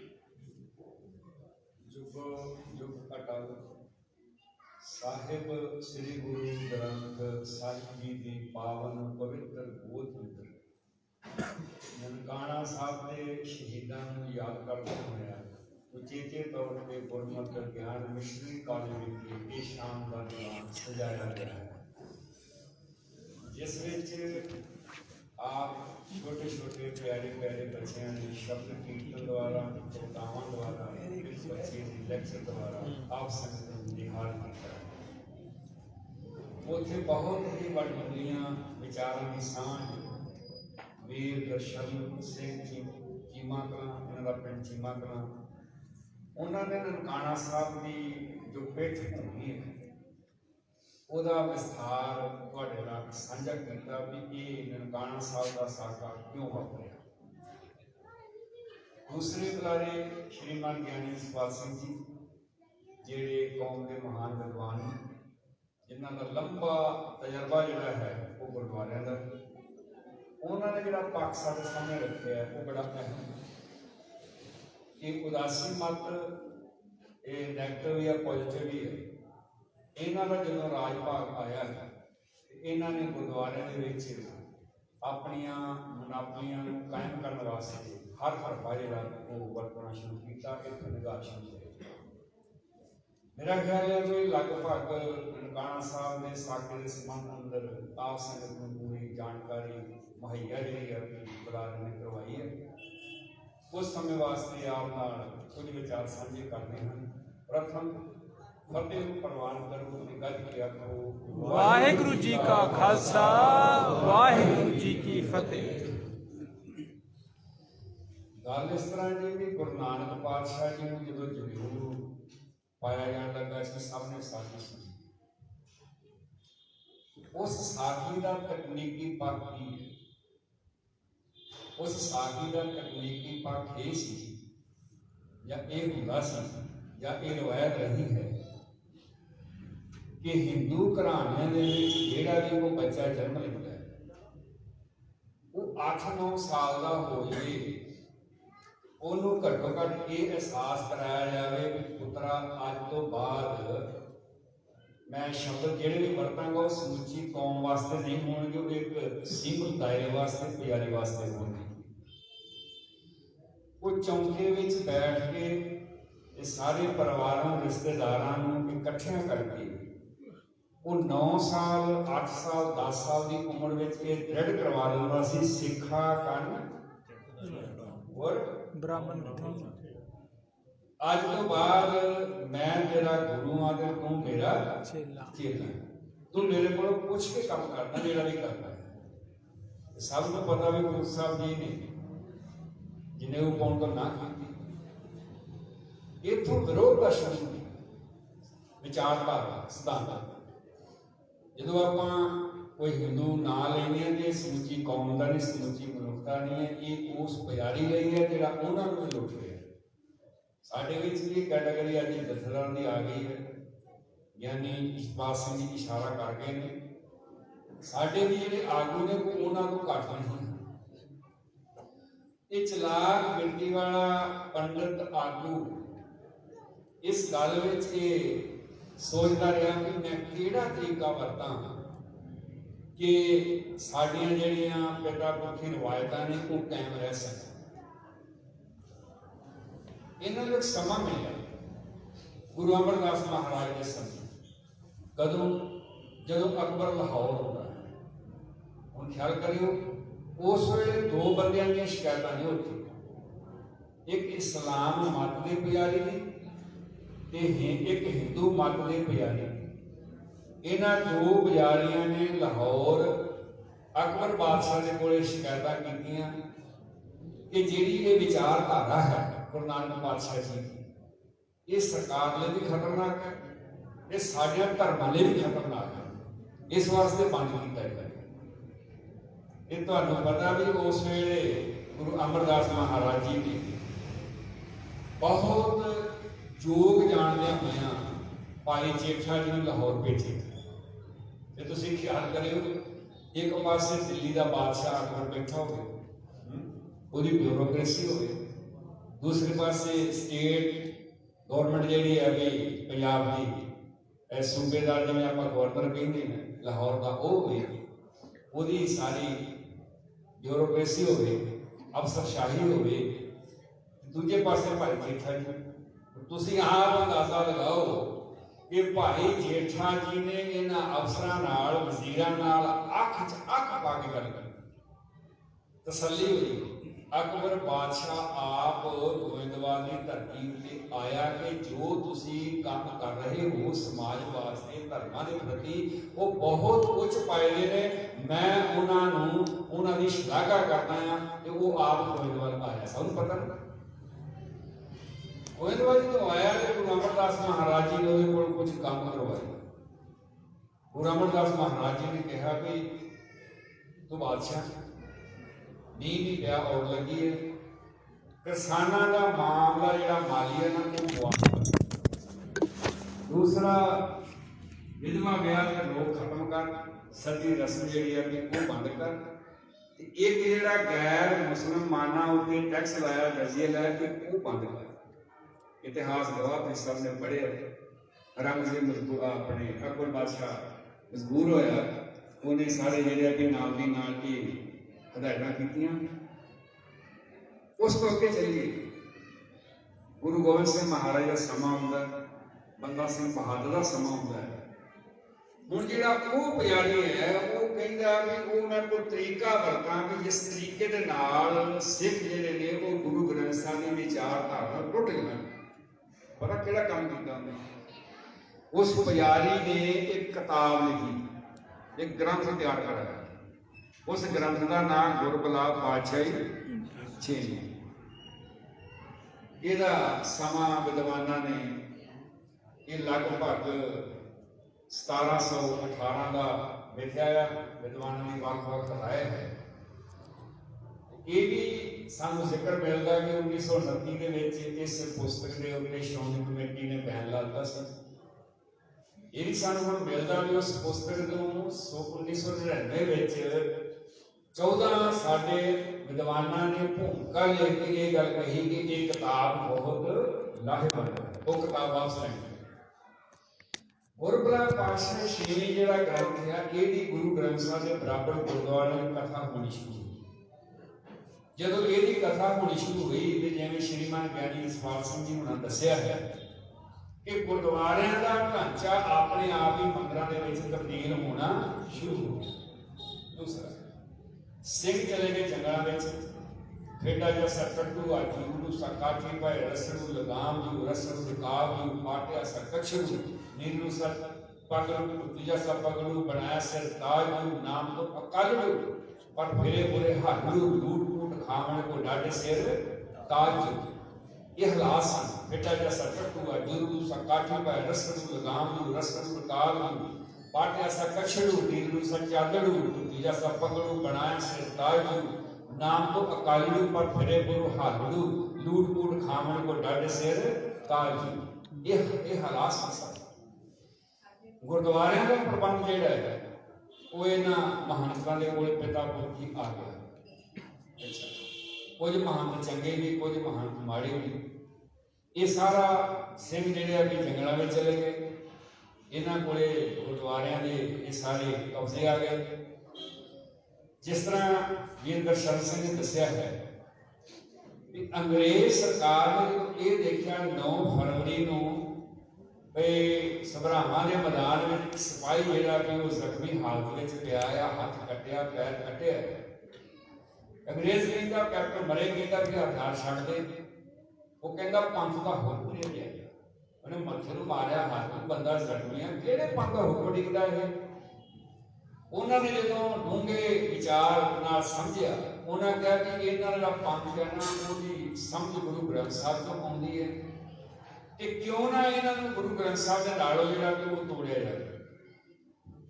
ਫਿਰ ਉਹਨਾਂ ਨੇ 1852 ਤੋਂ ਲੈ ਕੇ 1857 ਤੱਕ ਬੜਾ ਅਹਿਮ ਕੰਮ ਕੀਤਾ। ਜਿਵੇਂ ਵੀਰ ਦਰਸ਼ਨ ਸਿੰਘ ਨੇ ਦੱਸਿਆ ਹੈ, ਪਿੰਡਾਂ ਦੀਆਂ ਦੀਵਾਰਾਂ ਤੇ ਡੀਸੀ ਨੇ ਇਹ ਲਿਖਾ ਦਿੱਤਾ ਕਿ ਜਿਹੜਾ ਕਾਇਦਾ ਜਮ੍ਹਾਂ ਕਰਾਏਗਾ ਉਹਨੂੰ 6 ਆਨੇ ਮਿਲਣਗੇ, ਜਿਹੜਾ ਹਥਿਆਰ ਜਮ੍ਹਾਂ ਕਰਾਏਗਾ ਉਹਨੂੰ 4 ਆਨੇ ਮਿਲਣਗੇ। ਤੇ 1.25 ਲੱਖ ਤੋਂ ਉੱਪਰ ਜਿਹੜਾ ਵੀ ਕਿਰਪਾਨ ਹੈ ਉਹ ਵੀ ਜਮ੍ਹਾਂ ਹੋ ਗਈ, ਕਾਇਦੇ ਜਿਹੜਾ ਵੀ ਉਹ ਜਮ੍ਹਾਂ ਹੋ ਗਏ। ਇੱਥੋਂ ਤੱਕ ਮਹਾਰਾਜਾ ਰਣਜੀਤ ਸਿੰਘ ਦੇ ਰਾਜਕਾਲ ਵਿੱਚ ਜਿਹੜੀ ਵਿਦਿਆ ਸੀ ਉਹ ਸਾਰੇ ਏਸ਼ੀਆ ਵਿੱਚੋਂ 1 ਨੰਬਰ ਦੀ ਸੀ, ਕਿਉਂਕਿ ਜਿੱਥੇ ਵੀ ਗੁਰਦੁਆਰਾ ਬਣਦਾ ਸੀ ਨਾਲ ਉਹਦੇ ਸਕੂਲ ਖੋਲ੍ਹੇ ਜਾਂਦੇ ਸੀ। ਤੇ ਸਕੂਲ ਖੋਲ੍ਹਣ ਦਾ ਮਤਲਬ ਇਹ ਹੈ ਕਿ ਗੁਰਬਾਣੀ ਪੜ੍ਹਨੀ, ਗੁਰਬਾਣੀ ਸਭ ਨੂੰ ਪੜ੍ਹਨੀ ਹੁੰਦੀ ਸੀ। ਜਿੱਥੇ ਕਿਤੇ ਮਸੀਤ ਖੋਲ੍ਹੀ ਜਾਂਦੀ ਸੀ ਉੱਥੇ ਨਾਲ ਮਦਰਸਾ ਖੋਲ੍ਹਿਆ ਜਾਂਦਾ ਸੀ। ਜਿੱਥੇ ਕੋਈ ਮੰਦਿਰ ਬਣਦਾ ਸੀ ਨਾਲ ਪਾਠਸ਼ਾਲਾ ਖੋਲ੍ਹੀ ਜਾਂਦੀ ਸੀ। ਮਹਾਰਾਜਾ ਰਣਜੀਤ ਸਿੰਘ ਸਾਨੂੰ ਮਾਣ ਆ ਕੋਈ ਸਿੱਖਾਂ ਦਾ ਸੀ, ਪਰ ਉਹਦੀ ਜਿਹੜੀ ਨੀਤੀ ਸੀ ਉਹ ਸਾਰਿਆਂ ਲਈ ਸਾਂਝੀ ਸੀ। ਮੰਦਰਾਂ ਨੂੰ ਵੀ ਜਾਇਦਾਦਾਂ ਦਿੱਤੀਆਂ ਉਹਨੇ, ਮਸੀਤਾਂ ਦੇ ਨਾਲ ਵੀ ਜ਼ਮੀਨਾਂ ਲਵਾਈਆਂ ਉਸਨੇ, ਕਿਉਂਕਿ ਸਾਂਝਾ ਰਾਜਾ ਸੀ, ਰਾਜ ਚਲਾਉਣਾ ਸੀ ਉਸਨੇ।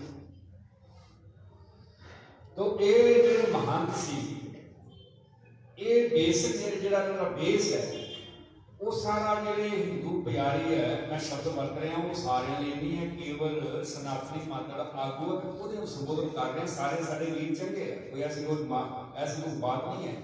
ਉਹ ਪੋਜੀਸ਼ਨ ਸਾਡੇ ਵਿੱਚ ਵੀ, ਸਾਡੇ ਜਥੇਦਾਰਾਂ ਵਿੱਚ ਵੀ ਆ ਗਈ ਹੈ, ਉਹ ਆਪਾਂ ਮੁਆਫ ਨਹੀਂ ਕਰ ਸਕਦੇ। ਤੋ ਉਹਨਾਂ ਨੇ ਗੁਰਦੁਆਰਿਆਂ ਦੀ ਜਿਹੜੀ ਰੂਪਰੇਖਾ ਹੈ ਉਹ ਸਾਰੀ ਤਬਦੀਲ ਕੀਤੀ। ਜੜ੍ਹਾਂਵਾਲ ਤੋਂ 4 ਬੀਬੀਆਂ ਆਪਣੇ ਨਨਕਾਣਾ ਸਾਹਿਬ ਤੋਂ ਆਈਆਂ ਨੇ ਤੇ ਉਹਨਾਂ ਨਾਲ ਵੀ ਰੇਪ ਹੋਇਆ। ਜੜ੍ਹਾਂਵਾਲ ਤੋਂ 4 ਬੀਬੀਆਂ ਆਈਆਂ, ਜਿਵੇਂ ਗਿਆਨੀ ਜੀ ਉਹਨਾਂ ਨੇ ਜੱਜ ਸਿੰਧੀ ਜੱਜ ਦੀ ਬੇਟੀ ਦੀ ਗੱਲ ਦੱਸੀ ਹੈ। ਇਹਦੇ ਨਾਲ ਹੀ 4 ਬੀਬੀਆਂ ਨਨਕਾਣਾ ਸਾਹਿਬ ਆਈਆਂ ਤੇ ਫਿਰ ਖਾਲਸਾ ਪੰਥ ਨੂੰ ਇਹ ਸਮਝ ਲਓ ਵੀ ਗੁਰਦੁਆਰਿਆਂ ਦੇ ਵਿੱਚ ਉਹ ਕਰਮ ਹੋ ਰਹੇ ਨੇ। ਜੇ ਤੁਸੀਂ ਆਪਣਾ ਕਿਤਾਬ ਤੇ ਛਾਪਿਆ ਲੈ ਕੇ ਆਏ ਹੋ, ਉਹਦੇ ਵਿੱਚ ਥੋੜਾ ਡਿਟੇਲ ਦੇ ਨਾਲ ਕੋਈ ਵਿਸਥਾਰ ਤਾਂ ਨਹੀਂ ਹੈਗਾ, ਪਰ ਥੋੜੇ ਤੱਥ ਜਿਹੜੇ ਆ ਕਿ ਉਹ ਸਾਂਝੇ ਕੀਤੇ ਹੋਏ ਨੇ। ਸਨਾਤਨੀ ਮਤ ਦੀਆਂ ਬਹੁਤ ਸਾਰੀਆਂ ਕਾਨਫਰੰਸਾਂ ਹੁੰਦੀਆਂ ਸੀ। ਇਹ ਸਿੱਖ ਕਿਸੇ ਵੀ ਤਰੀਕੇ ਨਾਲ ਗੁਰਦੁਆਰਾ ਕਬਜ਼ਾ ਨਾ ਲੈ ਸਕਦਾ। ਤੇ ਮਹੰਤ ਨਾਰਾਇਣ ਦਾਸ ਵੀ ਸਨਾਤਨੀ ਜਿਹੜੀ ਹਿੰਦੂ ਸਭਾ ਆ ਉਹਦੇ ਵਿੱਚ ਲਾਹੌਰ ਉਹਨੇ ਆਉਣਾ ਸੀ। ਉਹ ਗੱਡੀ ਉੱਤੇ ਸਵਾਰ ਹੋਇਆ, ਇੱਕ ਬੀਬੀ ਨੇ ਸਟੇਸ਼ਨ ਤੇ ਜਾ ਕੇ ਉਹਨੂੰ ਕੰਨ 'ਚ ਫੂਕ ਮਾਰੀ, ਤੂੰ ਕਿੱਥੇ ਚੱਲਿਆ? ਜਿਹੜੇ ਸਿੱਖ ਨੇ ਉਹਦੇ ਗੁਰਦੁਆਰਾ ਸਾਹਿਬ 'ਚ ਆ ਰਹੇ ਨੇ। ਇਹ ਫਿਰ ਛਾਲ ਮਾਰ ਕੇ ਉਤਰਿਆ, ਇਹ ਚੱਲਦੀ ਗੱਡੀ ਵਿੱਚ ਉਤਰਿਆ। ਚੱਲਿਆ ਕਿੱਥੇ ਸੀ? ਸਨਾਤਨੀ ਮਤ ਦੀ ਜਿਹੜੀ ਮੀਟਿੰਗ ਹੈ ਨਾ, ਉਹ ਲਾਹੌਰ ਵਿੱਚ ਹੋ ਰਹੀ ਸੀ। ਅਗਵਾਈ ਕੌਣ ਕਰ ਰਿਹਾ ਸੀ? ਲਾਲਾ ਲਾਜਪਤ ਰਾਏ। ਠੱਕ ਕਰੇ ਔਰ ਨਾਰਾਇਣ ਦਾਸ ਨੇ ਮਿਲਣ ਦਾ ਵਾਅਦਾ ਕੀਤਾ ਸੀ ਸ਼ਿਵਪੁਰੀ, ਇਹ ਆਇਆ ਨਹੀਂ ਤੇ ਸ਼ਿਵਪੁਰੀ ਕਾਨਫਰੰਸ ਹੋਈ ਸੀ। तो श्रोमणी कमेटी का ये विचार सी कि 5-6 मार्च ਨੂੰ ਨਨਕਾਣਾ ਸਾਹਿਬ बहुत ਵੱਡੀ ਕਾਨਫਰੰਸ ਕੀਤੀ ਜਾਵੇ।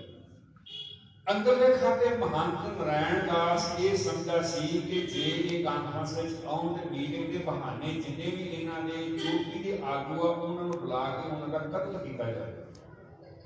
ਇਸ ਗੱਲ ਦੀ ਜਿਹੜੀ ਭਿਣਕ ਹੈ ਇਹ ਭਾਈ ਦਲੀਪ ਸਿੰਘ ਨੂੰ ਪਤਾ ਲੱਗਿਆ ਔਰ ਉਹਨੇ ਆਪਣੇ ਸਿੰਘਾਂ ਨੂੰ ਦੱਸਿਆ। फिर ये 20 फरवरी का जोड़ा ये फैसला किया कि इहनूं गुरुद्वारा साहिब का आजाद कराया जाए। श्रोमणी कमेटी स्नेहे भी भेजे, भाई प्रकाश सिंह झब्बर नूं सुनेहा समय सिर मिल गया, पर भाई लक्ष्मण सिंह धारोवाल नूं सुनेहा उदों मिलिया भी जदों वो बिल्कुल चाले पा चुके। भाई लक्ष्मण सिंह बारे थोड़ा मैं दसना चाहूँगा। भाई लक्ष्मण सिंह धारोवाल का नगर है, ये धारोवाल पिंड डेरा बाबा नानक दे कोल बार्डर एरिए के बटाले विच पैंदा है। ते तुहानूं पता भी अंग्रेज ने पंजाबियां नूं ये पश्चिमी पंजाब दे विच वसाया, पाकिस्तान जिहड़ा बन चुका है। इत्थे ज़मीनां दित्तियां 3 बारां ने, सांगली बार है, गंजी बार है, नीली बार है। इत्थे अंग्रेज ने ज़मीनां दित्तियां, नहरां बिना को जाल वछाया। साडे पुरखे जिहड़े सी महाराजा रणजीत सिंह राज काल तो बाद ये अंग्रेज ने इन्हों अपने नाल लाने वास्ते या ये समझो कोई सहूलत देने वास्ते उसका अपना मुनाफा सी उत्थे ज़मीनां और जेड़े पिंड इधरों गए उन्होंने उत्थे वसन वाले ने अपने पिंडों के नाम रखा।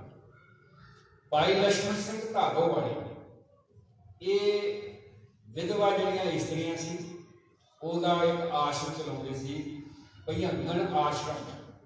ये भाई लक्ष्मण सिंह धारोवाले ने विधवा इस्त्रियां वास्ते, बच्चियां वास्ते, मातावां भैणां वास्ते बहुत वड्डा ते भैयंगन आश्रम जिहड़ा है वो उन्होंने उत्थे बनाया होया सी।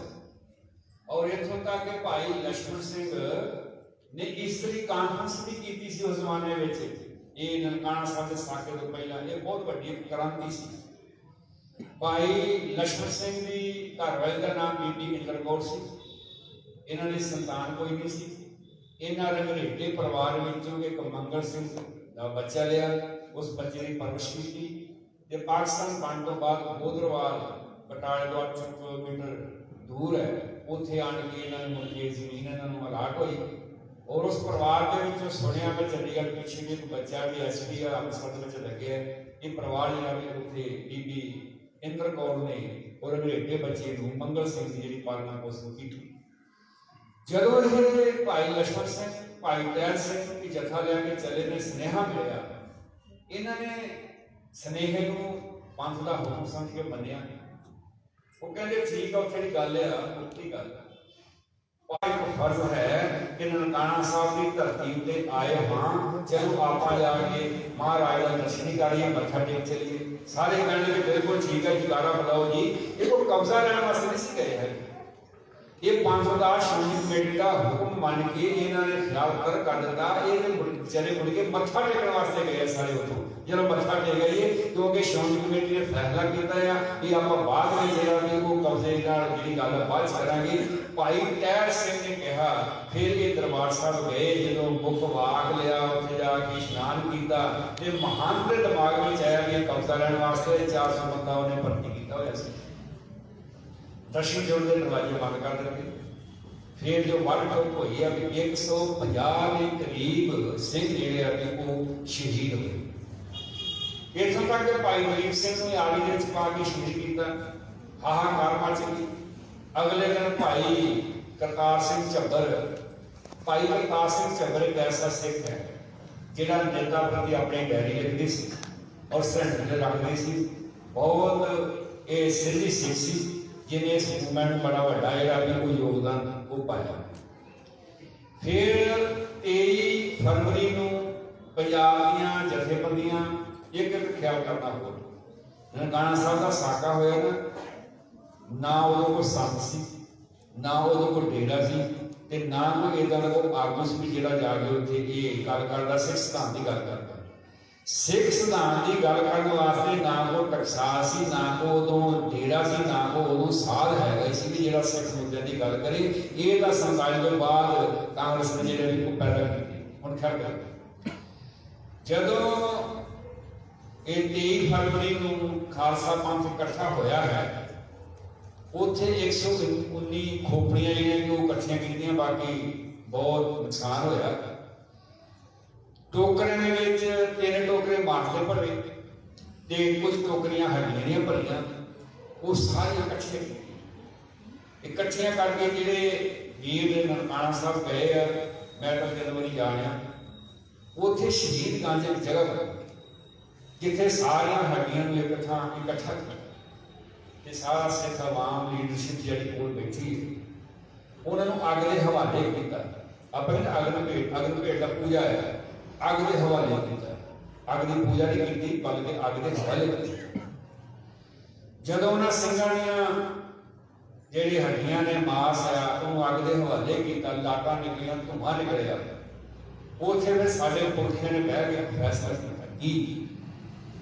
कि सानू गुरुद्वारियां दा सुचारू ढंग नाल प्रबंध चलाउण वास्ते पढ़े लिखे प्रचारक पैदा करने चाहिए। उन्हां शहीदां दी याद विच श्रोमणी गुरुद्वारा प्रबंधक कमेटी वालों शहीद सिख मिशनरी कॉलेज पुतली घर गंगा बिल्डिंग के नेड़े को 1927 विच शुरू किया और बहुत सारे प्रचारक ज्ञानी ज़ियाद सिंह भी 1938 में मिशनरी कॉलेज पढ़िया और भी बहुत सारे लोग जो मिशनरी कॉलेज जमाने पढ़े। निरसंदेह मिशनरी कॉलेज जी वड्डी बहुत वड्डी एक देन है उन्होंने शहीदों की याद में जो मिशनरी कॉलेज है वो बनया है। इतने तुकमार जो हिंदू पुजारी जो गांधी को पता लगे ये आ जो ट्रैक्ट तुहानूं देना है उस ट्रैक्ट में लिखा हुआ कि गांधी ने सिखों को बड़ा समझाने का यत्न किया कि इन्होंने महानतां गुरुद्वारों में तुसीं ना कढो, सारा हिंदुस्तान गुरुद्वारा या हिंदुस्तान को आजाद बनाने का यत्न करो। इस वास्ते इन्होंने इदा ही रहन दो। महात्मा गांधी नहीं चाहता है कि इन्होंने महानतां गुरुद्वारे बाहर कढ़िया जाए। यह ट्रैक्ट लिखा जंड दियां भुब्बां महसूस होंदा भी जंड दियां भुब्बां भी जंड बोलता थोड़ा है फील नहीं है। जंड कहता भी मैं गवाह हाँ तुहाडा कि मेरे नाल लक्ष्मण सिंह बन के शहीद किया गया। मैं पूछना चाहता हाँ भी जेडे अज गुरुद्वारे के काबजे है भी ये वो अपने महंतां नालों कोई घट है पर जेडे अज काबज गुरुद्वारे जिवें श्रीमान ज्ञानी सपाल सिंह जी ने दस्सिया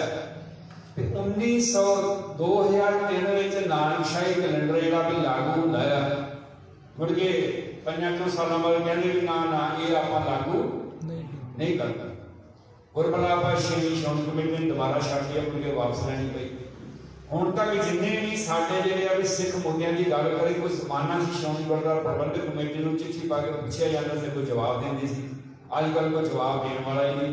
सब तो वड्डा लुहान जिहड़ा आ श्रोमणी कमेटी विच उन्हां मैनेजरां दी वो फौज इकट्ठी हुई है तत्थ हैगे आ जिहड़े डेरियां नाल संबंध रखदे कि उन्हां कोल आपां इंसाफ दी आस रख सकदे सिख सिद्धांत दे मुद्दों की ये रखिया करनगे, सिख सिद्धांत की रखिया करनगे नहीं।